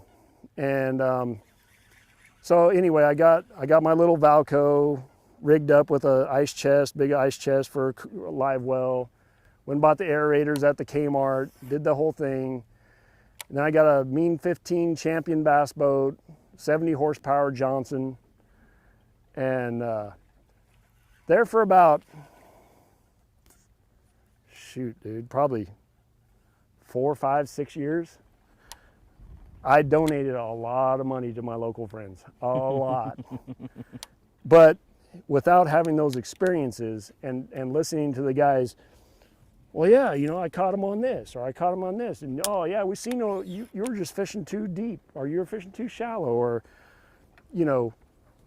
I learned a ton from them. All the while, I was donating. They were like, hey, there's that Lintner kid. All right, cool. And then, when I was delivering milk, family business, as long as I got my job done, I could do whatever I wanted. So I was freshly married. I'd get done delivering milk, get up extra early, get done early, go to the lake. Day in and day out. Like, that's all I did for like 3 years. I mean, I fished nonstop. I actually took 2 jobs at one point. I would deliver milk during the day, load milk trucks at night, slept like 2 hours a day for 6 months until I bought my first Ranger. So I saved up enough money. And I worked at it, man. I mean, I was always practicing. I was always fishing. I was always trying to learn. And then all of a sudden I started winning. Me and my friend Tim Sharp won some Anglers of the Year. We won several tournaments. Me and Nick, my buddy Nick Salvucci, we teamed up and we started winning Angler of the Years and won a bunch of money. And yeah, they give me a hard time, but I'm like, some of them have passed on now, but there's still a lot of them that are still fishing. And believe me, they still take my money when I'm home. Man, whatever. And they give me a hard time, and I understand it, but I remind them, like, hey, man, remember when you see me show up to the sign up and you're like, that's right, we got a donator. Well, just because I'm getting a little bit of it back now doesn't mean that I haven't forgotten, So, but I think it's all good. Like I said, the main thing, when I go home, the main thing is not, hey man, there's a ABA out here. Let's go try to jackpot it and take everybody's money. It's about, hey Nick, let's go have a good time. Let's go fish. What do you think? And just go out there and have fun, talk to the guys, and have fun. That's what it's all about. So a question from Eric coming at you, Jared. He's wanting to order a swim jig rod, a rod for a swim jig on Tackle Warehouse. He wants to know which one you use. Well, is he using braided line, I assume, fishing around grass? I can't clarify that. Eric, if you want to answer that piece on the chat board, he wants to know if you are fishing around grass and using braided line with that swim jig. So the one I've been throwing this week down here in Florida. We have in our ritual lineup, we have two series of rods. We have an R1 and an R2. The R2s are these, full cork, graphite, the whole deal. The R1s is this rod right here, kind of blue and black. Have a nice rod handle right now, or like that. And this is just a medium heavy, 7'5" medium heavy. I got a buzzbait on here now, but I was throwing a swim jig on it, and I really like it. Got enough power and enough backbone, but also the tip. When you're throwing a swim jig, especially around pads or grass or docks or whatever, you got to be able to make that right cast. And if you have too heavy of a rod, you're not going to be able to present that bait where it needs to be presented. So right there, you can see the tip working. I can fling like a 1/4 ounce swim jig anywhere I want. I can place it, but then when you load up on it, it shuts off like right here, so you can get them out with braid. I mean, 90% of the time I throw it on braid. I know there's a lot of guys throw it on fluorocarbon. I would actually throw the same rod. If not, I would throw just the R2 Ritual Rod Series, the second series, 7'5" medium heavy, on like, either braid or 18-pound fluorocarbon. But the cool thing about the rod company is we developed these rods at a really economical price point. I don't know the exact number. I think the R2s are like 169 to 179. I think the R1s are, I don't want to be misquoted, but I think they're like 139 to 159 or something like that. So I mean, obviously I'm competing at the highest level, and I trust these rods, and I've had a lot to do with the development and the actions of these rods. So that's what I like. Eric, I hope that was helpful, buddy. Send us your subscriber number. We'll send you a prize. It's kind of weird, that one little mat right there, I caught one and then nothing. Now I just saw what you're talking about, the bluegill or something, some kind of bait. Yeah, I mean, there's there. got to be some big ones around here. It's got to be.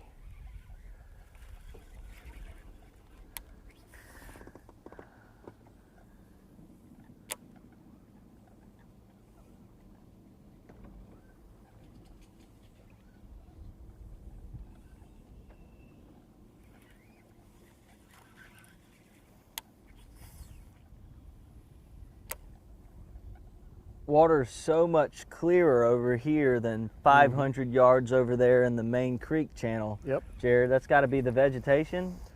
Well, yeah, it's a combination of the vegetation and the natural flow of these creeks. These are pushed off the main lake and going into backwater, so all that vegetation out there, but it's not, it's filtering that mud that's out there, but the river's not running so hard that it's pushing back in here. Oh, okay. And that's a big thing in the spring, especially in Florida, but I found it to be true everywhere that I've fished. Is these fish this time of year, they want cleaner water. That sunlight's going to get better penetration in cleaner water, and that's what they require to spawn. So they're going to seek these areas out. And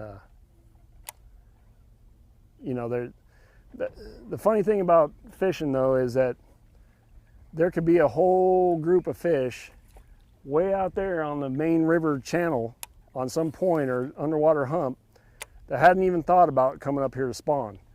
So a guy, you might come in here, for example, and catch 28 pounds on a flipping rod or a swim jig or a whatever. The same day, a guy fishing out in 25 to 30 feet might catch him on a Carolina rig and a football jig. I mean, so you can't always, you know, this is what they're doing, because what I've found is there's a whole population of fish that is just doing what, you know, oh my God, what the heck? Is that what the heck, man? There's a whole population of fish. I think that was a pike. I rolled it and I seen a freaking long, big old long deal. But anyway, yeah, there's lots of different things going on. I flipped in there and went, and it still was pressure, so I set and I seen this, I think it was one of those pickerels. Didn't look like a bass.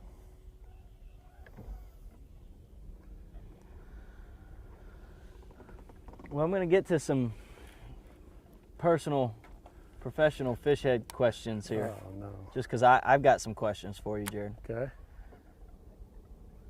Go back to the final day, Lake Garcia, Uh-huh. because I'm sure you've had plenty of time to think about it since you were so exhausted and it's just been go, go, go since then. Mm-hmm. Would you have done anything differently on that last day? I mean, knowing what I know now, yeah. But, you know, here's the deal with that is,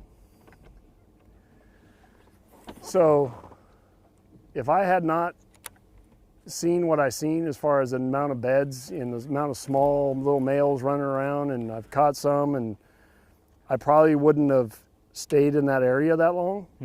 But when I came back through there, I think it was at the end of the second period, and I caught a 5.5 off the same stuff I was fishing, and she was a fresh one. I'm like, dude, there's got to be more coming, you know? I mean, there has to be. And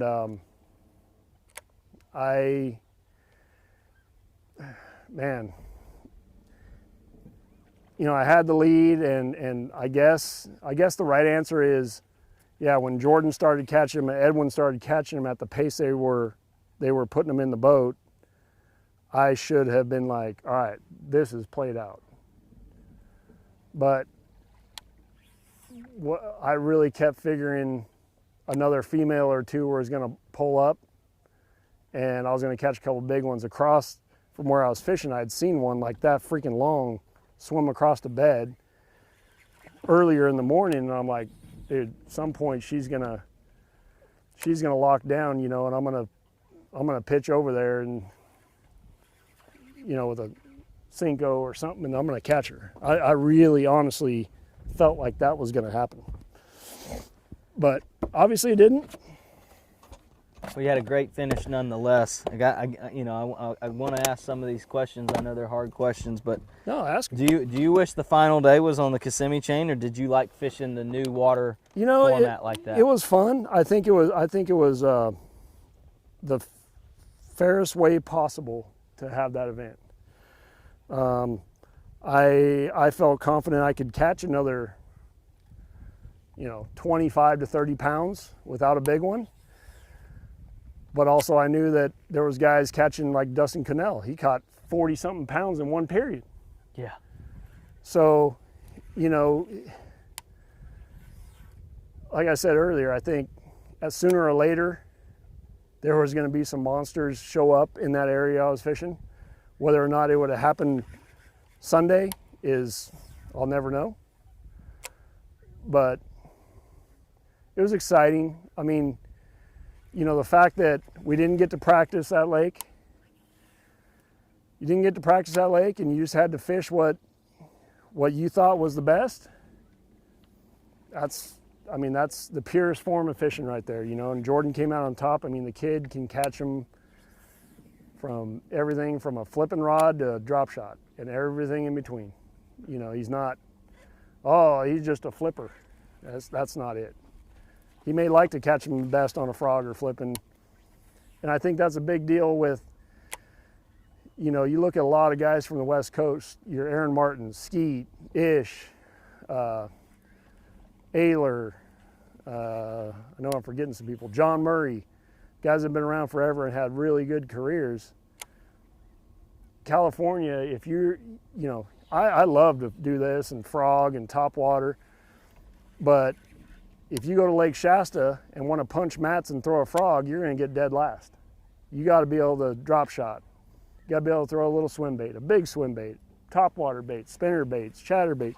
You got to be able to be really good at everything that you possibly can because our fisheries are so diverse, you know, and that's why I think a lot of the guys from the West, like those names I named, have had really good careers. You know, you might, back in the day when we had West Coast bass, I think it was called, and all these other things, you'll be at the Delta, and then you'll be at Lake Orville catching spotted bass out of 80 feet. The next week you're back at Clear Lake, then you're over up at Diamond Valley, and then you're, I mean, it's... That's such a yeah, you can't just, you know, this is the way I like to fish. Yeah, wow. Got to be versatile. Yeah. And Jordan is like that. I mean, and Yeah. I should say all 80 guys out there, they don't have a weakness. Mm-hmm. I mean, it's not like, I've seen Bobby Lane wreck him on a spinning rod, you know, where you're like, oh, dude, he's a flipper and a frogger.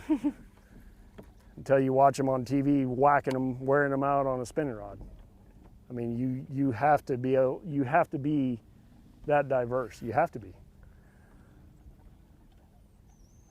Might catch one right here. And Jordan certainly has been on a roll lately. And for those of you guys close to the Columbus, Ohio area within a road trip's drive, not only are we going to have Jared Lintner there this weekend, Jordan Lee is going to be there as well.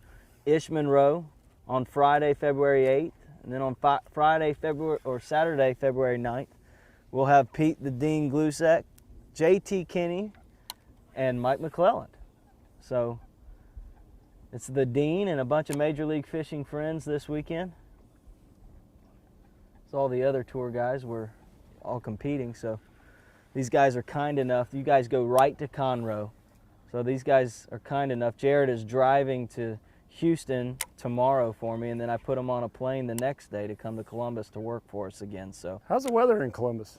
You know what? We're going to have a mild week, and then on the weekend it's going to be kind of sunny and cold. Look at Hopefully this. cold enough to keep people inside. There's bluegill and baby bass all over in here. Now when you say baby bass, I'm talking like that big. Look at, there's bluegill right there. how about that? It's warm back here. It's 2 degrees warmer back here than out there on the main flats. 61 and a half almost.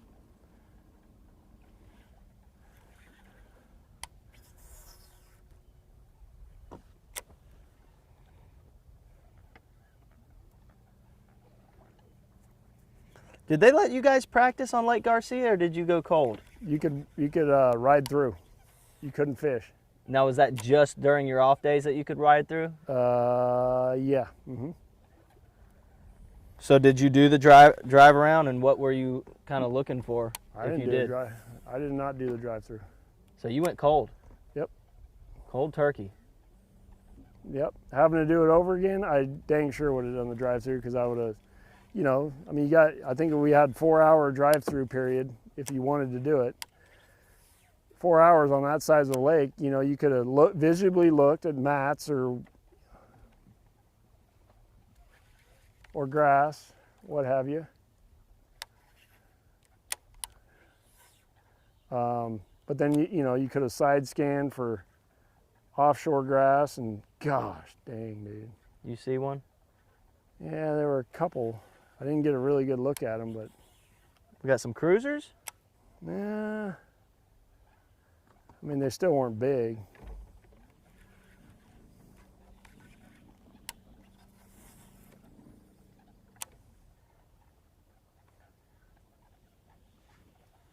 They're wanting to push up so bad. Surprised I haven't seen like a giant.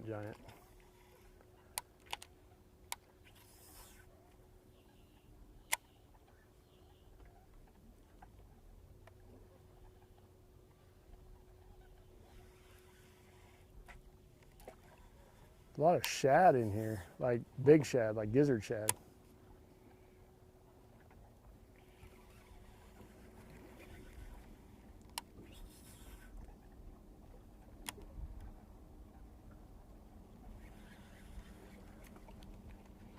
Cressy wants to know, do you have a game plan for Conroe or any idea of what it will take to win?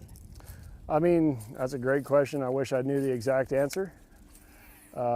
I fished the classic there a couple of years ago, the one that Jordan won actually. So I do have a little bit of time there, a little bit of experience.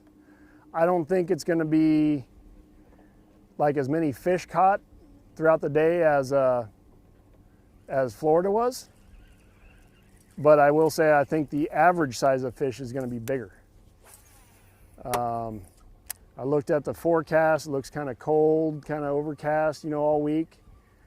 So, you know, I highly doubt it's going to turn into a spawning, you know, sight fishing deal. I do have somewhat of a game plan based on what happened to me there in the Classic. And I think I got 9th in that Classic. So there's some great big ones there, obviously. I mean, we'll see one. I'm predicting right now we'll see one over 10. Wow. I mean, there's some big fish in there. Hold the phone here, fellas. Jeff, are you getting a close-up on that? What on earth is that bait, Jared? That's a jackal pompadour. If this isn't a new bait category, I don't know what is. The only problem with this whole bait right here is, you know, you can't fish it around like emergent, you know, grass is laying on the surface just because it's got treble hooks on the bottom. Oh, wow. But it draws some big strikes. It's a big bait. I mean, it's a big profile bait. I wonder if I should go back in that ditch. What do you think? That's not what I'm here to do, is to tell you what to do. It's either that or... How much time do we got? 15 15 minutes? till 2. Depends on what time you want to go. Okay. Well, if we only got 15 minutes, I'll just go in here. But no, this is... Can we extend it just a little bit, you think? Fine with me. Well, no, I'm saying I didn't know if I should run across or... Let's go try a backwater pond. Well, yeah, do what you want, Jared. Do what you want. We're not shutting it down just yet, but... See where this leads us. But no, this bait See right what here, I was telling Justin, my first experience with it, I caught a great big one in a tournament back home, and we ended up winning the tournament on it. So I called the jackal person that sent it to me as a prototype, and I said, better bring it in. Since then, you know, some, I'll name them, I won't name them, but there's some guys fishing out here against me on the circuits that are like, dude, that's a bad bait right there. It's just a cool bait because it, you know, you can fish it slow. It's a big, you know, a bigger profile bait. And it, you know, I like fishing it around deeper grass, hard targets like stumps, laydowns, logs, docks, because it's kind of like those fish get so kind of mesmerized by it and it draws their attention. it's got me mesmerized and it has my attention.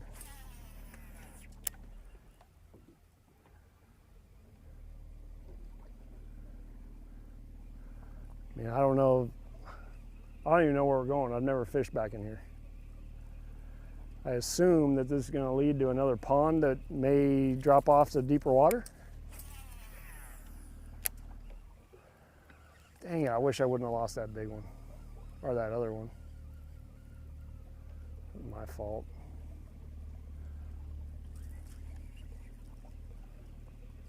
Actually, it's not my fault. It's Carrie's fault. She's not here. She's gonna start sending the angry face emojis through again. That's fine. She's not here, so I don't have to listen to it later.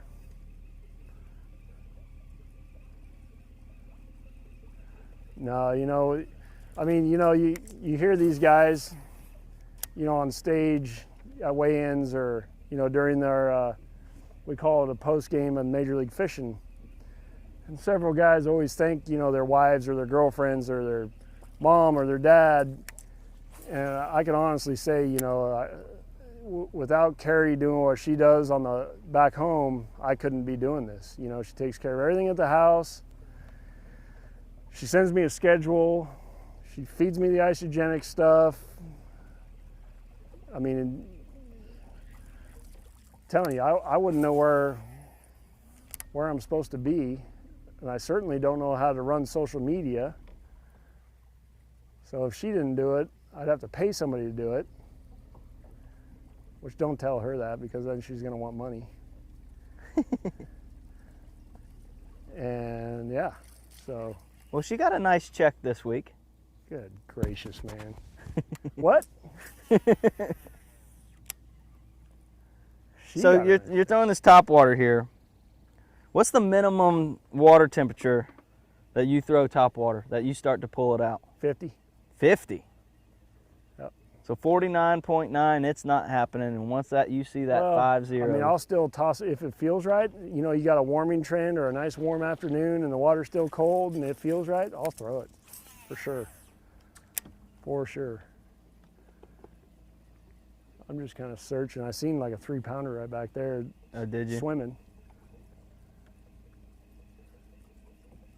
But the old saying, you know, that everybody always talks about is coming out of winter, the first guy to find the buzzbait bite is going to win that tournament.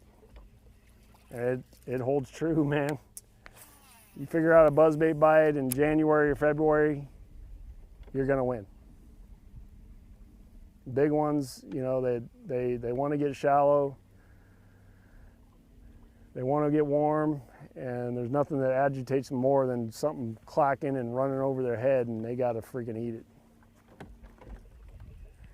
You heard it here on Bass U TV Live, folks. The first person to find the buzzbait bite coming out of the will winter. win. Coming out of winter. Man, there's some deep little sections through here.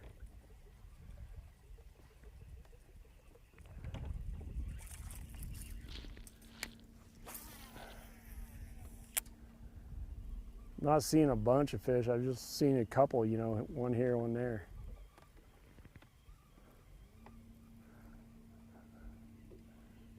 Probably should be back out there, but we're pot committed now.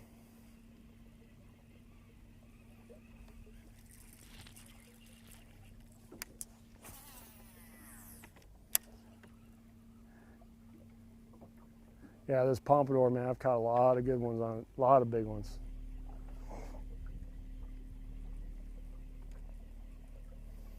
It's one of those baits too, you know, when you get one, please don't throw it on mono or fluorocarbon or something, because it's not necessary.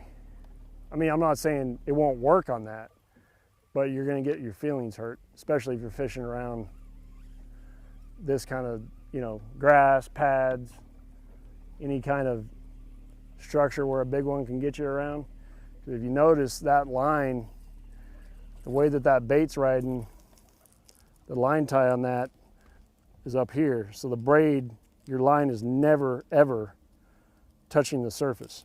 So you could be throwing it on 100-pound, 200-pound braid if you want. As long as you can cast it, Hmm. I don't know what's back here. Let's go down to this little opening and we'll turn around. Ish Monroe wants to know, is it true you are really the best West Coast angler? I would say no. Humility. I'd say no. I mean, he heard the people I talked about. You know, I mean, look at all the guys that have come from the West. I'm no, you know, I haven't won a major, you know, Major League Fishing Tournament or Elite Series or FLW Tour. There's guys that I named with Ish including in there that have won multiple times. Brent Ayler won the Cup. Aaron Martins won several tournaments. Anglers of the Year. Ish has won Elite Series. He's won Major League Fishing. I mean, Skeet. Skeet, yeah, Skeet. John Murray. John Murray. I mean, so no. What a dumb question, Ish. I think he's just kidding. Wow. Now, I will say this. If you don't believe going into an event, if you go into an event going, man, I really shouldn't be here because Skeet's over there, Van Dam's over there, and I'm competing against Ish, and I'm competing against Edwin, and all these other guys, I shouldn't even be here, then you should put it on the trailer and go home because you got to get your mind right. Not to be cocky, but at the beginning of every tournament or every practice, I go into it with the intention of fishing to win, trying to beat everybody out there. So yeah, going into the first day of competition, I put my boat in the water with everybody else. I feel like I'm the best guy coming out of California. Look at that one. It's flying, man. It's going so fast. Man, this is shallow water too, huh? Yep.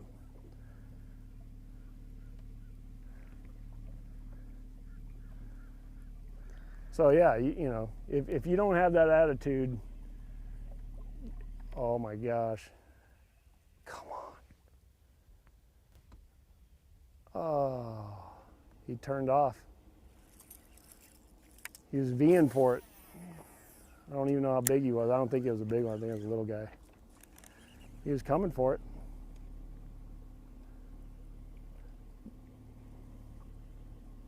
Looks like this may go back to a backwater pond or something. I don't know. There's one over there, but it looks so shallow getting in there. I don't think you can access it.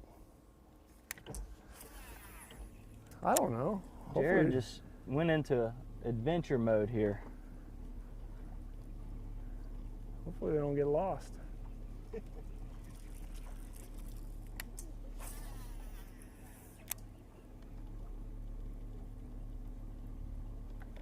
Jim Dalton wants to know what type of sunglasses you're wearing and can you see the bottom? Absolutely, I can see the bottom, yeah.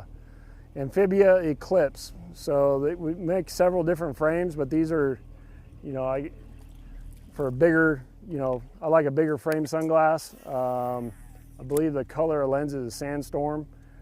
But we have several different lenses. Like there's one, shoot, I forget, I think it was called Amber Haze that I was wearing down in Florida in that tannic water. It really brightened, like the last day, that's what I was wearing, and I could see those beds way out beyond me. Some reason in Florida, you know, that different shade of lens really is really necessary. But yeah, I can see the bottom, no problem. No problem.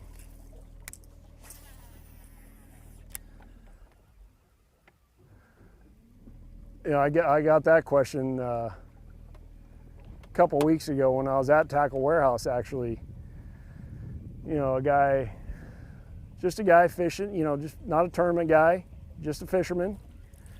I was in the retail picking up some stuff to come back out here, and this guy goes, so let me ask you, why should I buy a couple $100 pair of sunglasses or $100 pair of sunglasses, whatever? You know, I'm like, well, first of all, it's eye protection. That's the number one thing. But, you know, all the sunglass brands, you know, including Amphibia, which is the ones that I wear, you know, they're all polarized. These are like shatterproof, so when I'm punching, if I miss one and it comes back and hits these lenses, it's not going to break the glass in my eye and I have a big problem. But it's not, his question to me was, I don't even sight fish. I don't even know how to sight fish. I wouldn't even know where to look for one. I'm not interested in that. So why should I spend that money? And I thought about it for a second and I'm like, you know, that's a good question, but I got even a better answer. And my answer is, in water, you know, in different shades of water, different water clarities, without good polarized sunglasses, say you're fishing out there in 10 foot or whatever, and you know there is some visibility in the lake, you might be able to see a stump or a tree or a grass line or a log or whatever. You're going to be able to, just because you're not sight fishing and you have no intention on sight fishing, they're still going to help you catch fish by identifying a target. So after that, the guy was like, you know what, that makes 100% sense, and he bought a pair of sunglasses. I mean, it's not all just about sight fishing. Like I said, it's eye protection with the weight and all that stuff, as well as the sun rays and blah, blah, blah, blah, blah. But more importantly, it's seeing those targets, those underwater targets. Without them, you know, I don't know if I don't think there's any guy out here that can compete without a good pair of polarized sunglasses. You can't. Oh my gosh, there's a big one. Big one? Pretty nice one. Man, in this shallow water, it might be a bite back here. All right, time for the professional fish head geek out question of the day. Mm-hmm. This one's sponsored by TH Marine. Love One TH Marine product on your boat that you cannot live without. Go. One? One. Hard, right? Difficult question. Dang, man. I would have to say, I mean, they're all good though.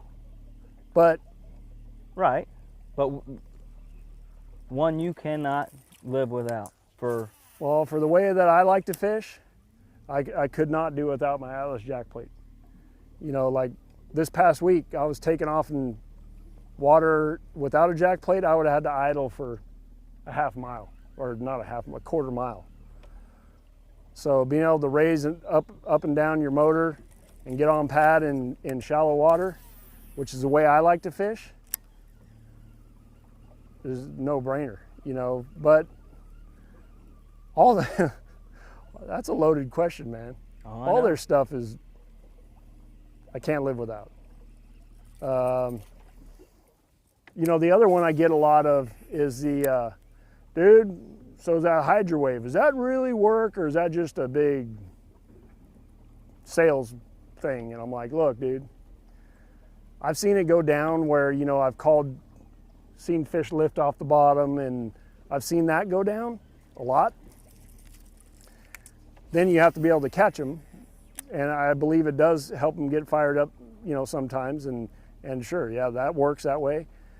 But what I like doing, what I really, really am confident in is when I'm fishing shallow water like this, even Florida, that whole week, the first thing I did in the morning is turn the Hydrowave on.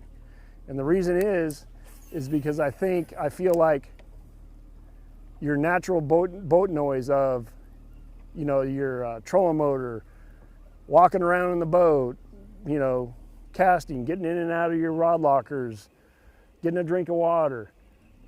Fish are really sensitive to their environment. I mean, if there's a fish over there, he knows that we're here just by the trolling motor noise and by the boat noise. So I feel like having that Hydrowave on kind of camouflages that, kind of gives them something else to focus on other than, hey, there's a boat in here, you know,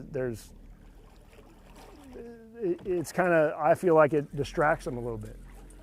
And it's a natural kind of sound. I mean, it's all tested and stuff, so I feel like I'd rather have them kind of tuned into that than I would having them going, oh, there's another trolling motor.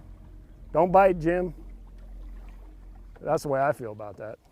And I've caught a lot of fish shallow, so, you know, especially in today's world, you know, everybody's so, anglers from everywhere, you know, let alone elite guys or major league fishing guys, FLW guys. Your local team angler and guys fishing around the house with all the technology and all the information like Bass University, all the websites, all the YouTube, everything, guys have gotten so good and so well dialed into techniques and information that you better use every advantage you can. And I really feel like the Hydrowave gives me an advantage because I know, for one, a lot of guys back home don't have one yet. For two, a lot of guys don't turn them on. And they think, which, see, here's another secret I'm letting out. They think it's only if I'm fishing out there on a school of fish, then I'm gonna turn it on. Keep thinking that. Guys, we've been doing this 10-day free trial for almost a month now. That's gonna end this Sunday at midnight Eastern. So if you've not tried out Bass U TV and taken the 10-day challenge yet, come on over. Use the code TRYBU, TRYBU. Get your 10 free days and check it out. Stuff like this we're gonna be doing every month with lives. We're constantly trying to get guys on the water and filming and we're having some awesome success and some awesome experiences out here doing it. And then, you know, we release seminars from our classroom like Jared's going to be teaching this weekend. So just tons and tons and tons of great educational info that like you're seeing today with Jared. Come and try it out. You know, I think we need to probably announce the Guess the Weight contest, guys. At the end of this live deal here, we're gonna weigh this fish. Do you have a scale, Jared? Yes, I do. Jared has a scale. So get your guesses in. The closest guess will win a prize. It's just like asking a question that we get to pick for our subscribers. For you people on Facebook and YouTube, you will not win. Come on over to bassu.tv, take the 10-day free trial. Get your guess in on if you did not see that fish, maybe we'll pull it out right before we weigh it, but it's somewhere between the 0 and 10 pound range, I'll tell you that much.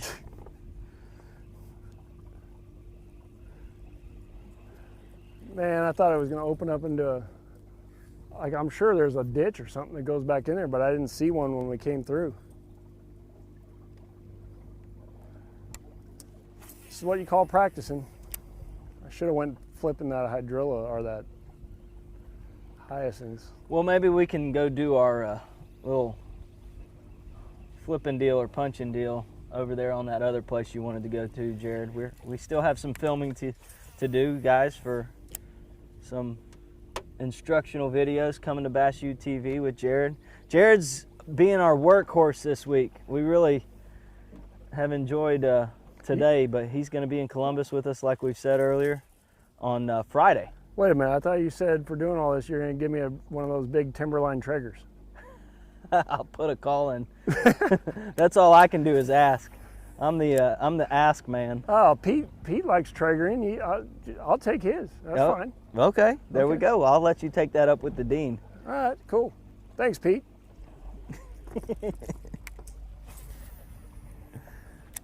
And then, you know, I got a lot of friends that always talk a big game, like Ish. Oh yeah, dude, let's go ocean fishing. Yeah. Yeah, still haven't been.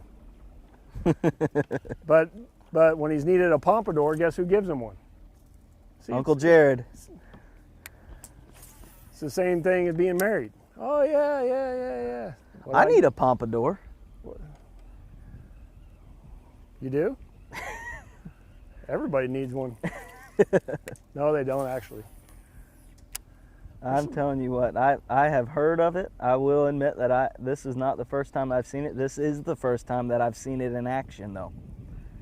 And I can't get enough. When they bite it, I mean, they're just not ready to bite this yet, but there's beds all over in here. I've seen a couple fish, you know, cruising these edges, but there's nothing locked on the beds. This is where, like, if I was forced to fish here in a tournament, if they said, Jared, this is your zone, I would rig up a wacky worm on like 8 or 10 pound line, and a trocar straight shank hook with a little nail weight, little 16th ounce or 64th nail weight, Mm-hmm. and I'll just be throwing at these light spots all day. I mean, I'd throw a little topwater and stuff, but if I was forced to fish back in this area, that's what I would be doing. Hey, Jared, we need to clarify something for our subscriber, Eric, Okay. who asked the swim jig rod Yeah.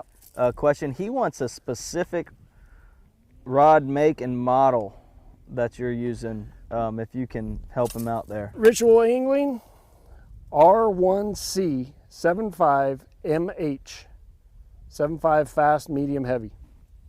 R1C 75 medium heavy. There you go, Eric. That is what the milkman uses And that's for braid. for a swim jig using braid. A lot of guesses here for that fish in the 5.5 pound range to 6 pounds. I'm not going to let Jared give us what he thinks it is because he catches so many of these things. Oh yeah. He's going to get somebody down near to a few ounces.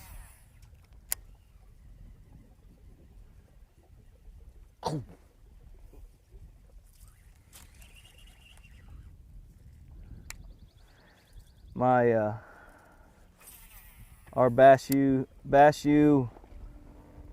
beloved visionaries, Pete Glusek would be calling that one about 3.5 pounds, 3 1/4. Sure. And Ike and Ellie would be calling it about a 7 pounder. One of them under guesses and one of them is a little closer. Why not? That way everybody's right.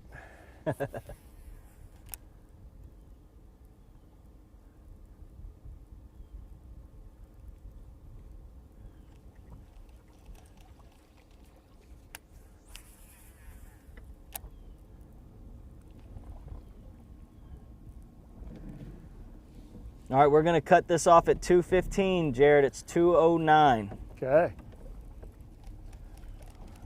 Dang it. See if you can get one here at the buzzer like you did last week. Wish I wouldn't have lost that one decent one. It's my own fault.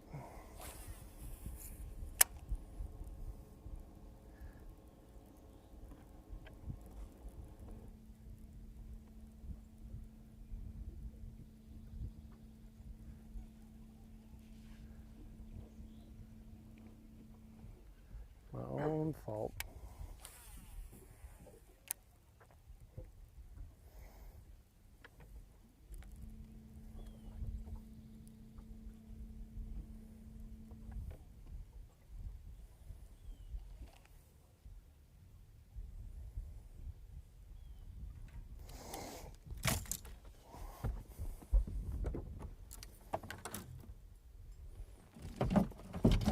Reaching into the box, trying to make something happen here. You gotta make something happen. Oh, look, I gotta show you guys this. If nobody's seen these, this is a rod sleeve. I actually came up with this idea. So, first of all, having that strap on there, it doesn't allow, like when you're trailing or on the deck up here, it won't allow it to blow off, but everybody knows what a mess it is getting into a rod locker with treble hooks and everything gets all tangled up. These are, again, Ritual Angling. All I did was put a Velcro strap on there. So now take it off, takes a couple seconds, throw it in your rod locker. Doesn't get all hung up on everything. Takes just the same amount of time to put it back on. And you don't have like a big catastrophe when you open up your rod locker at the end of the day and it's like a box of snakes jumping out of there with treble hooks, and you spend 3 hours cutting hooks off and ruining your rod sleeves. Wow. That's something special. You didn't think I was that smart, did you? Oh, I knew you were that smart. My wife didn't. She's like, "You came up with that? Who'd you pay?" Can they find that at Tackle Warehouse, Jared? Yeah, man. Actually, it's the only place you can get them right now. Tackle Warehouse. Tackle Warehouse. Look up Ritual Rod or Ritual Angling Rod Sleeve. Wow. I actually have a question. Jeff's got a question. Yes. So, I'm new to fishing. Yep. And I have a question. I saw you open your compartment there. Yep. And you have your rods up there. Yep. What's your technique, especially if you catch fish running around, to keep all your rods from getting knocked in the water? I mean, you just, the more you fish, the more you're aware of your boat and your surroundings. So,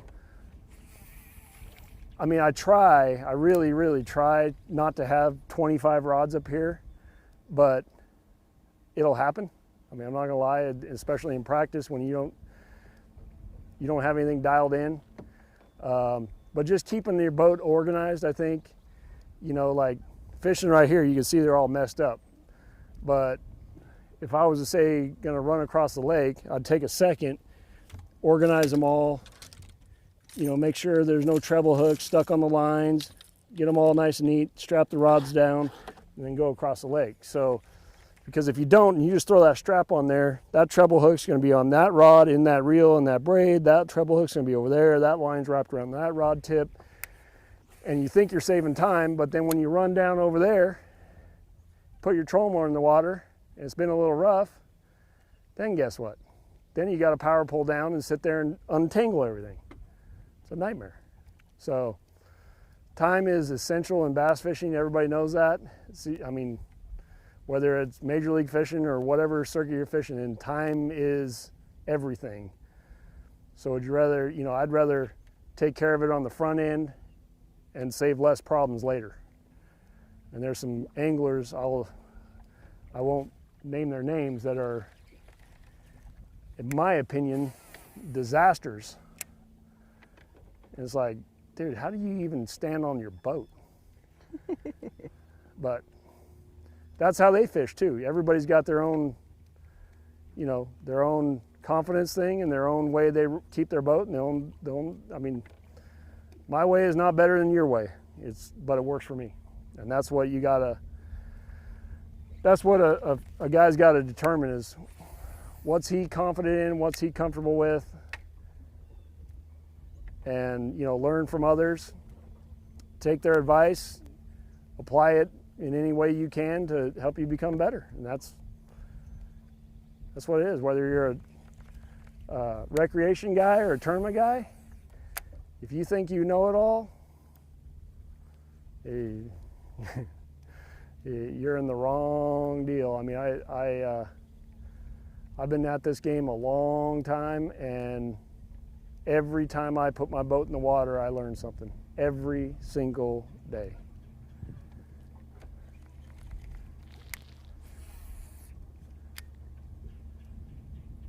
So we're gonna pull down and weigh that fish? You have the final minute, Jared. Oh boy. Tell us how you felt when they told you 1 minute to go at Major League Fishing. I mean, event. So like I said, I never had something like that happen to me on my last cast before. Mm-hmm. It's interesting you said that, because on the way down here, my wife, once again, she had me listening to all these podcasts, positive thinking and, things like that. And I listened to them because I had 50 hours by myself in a pickup. And they talked a lot about believing in the, in things that you didn't think were possible.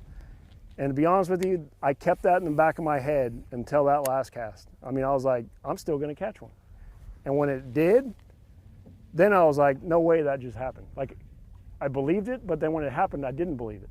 That's too cool. So, Definitely a Team Lintner moment there. Way to go, Kerry. Way to go for positive thinking. Yeah. I mean, dude, you know, that's the thing is, your guys like Kevin Van Dam and Ish and all the, you know, the most successful guys in the business, they know, they don't think, they know that they're going to catch them wherever they are, whatever the day is, whatever the conditions are. They don't think they're going to catch them. They know. That's the difference. You could think all you want, but if you're not confident in what you're doing, you might as well forget it. All right, one more flip there, Bubba, and we're gonna have to shut it down. All right. And come weigh this beast and Oh yeah. see who the winner is on the guess the weight deal. I guess technically you could sit there and dob that punch rig in that. I'll wait for one to swim in here that's going to spawn. Dang it, man. Well, I'm sorry I didn't get more bites. I thought I was, but like I said, it's a weird time of year. You know, if I were to have these 2 hours over and I didn't see stuff that I wanted to flip, I would take a drain like this, for example. There's a creek channel that runs in here that feeds all this. I'd probably sit out there with a worm or even a jackal bling or a swim bait, and I would fish the edge of that drain coming in. And that's where those fish are coming from. So, but I see the hyacinths and I get all excited and I have to fish that. It was a good call. You got 2 really good bites. We got a good one in the box. Yeah, it was fun. It's great for not having any practice out here or anything and just going fishing. Why don't you get down there and we'll get your scale out. Okay. Guys, if you're watching on Facebook or YouTube right now, I said earlier, our 10-day free trial is going away Sunday at midnight. So this is your last chance to come try bashu.tv for free. So come on over, join us, take the 10-day free challenge, and just see if you don't like it. Jam-packed, over 500 videos of just what you're seeing today, just even more so in-depth instructional videos in the seminar classrooms and on the water instructional videos like that. So come join us and try it out. All right, here we go. Let's do the scales here. I'll pull up the all the guesses here so I can announce a winner.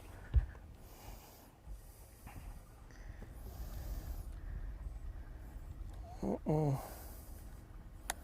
we'll just put her right back for pictures after this, but let's show the camera the scale once we get her.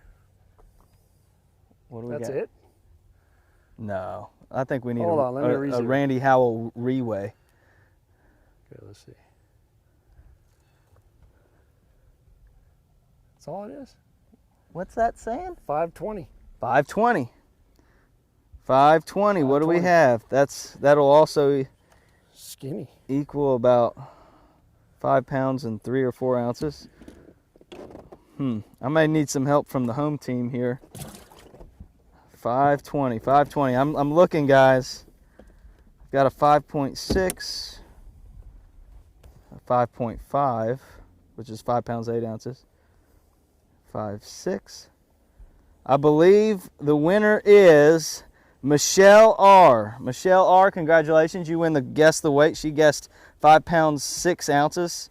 So she's just a few ounces off there. Send in your subscriber number, Michelle, and we'll get you a prize.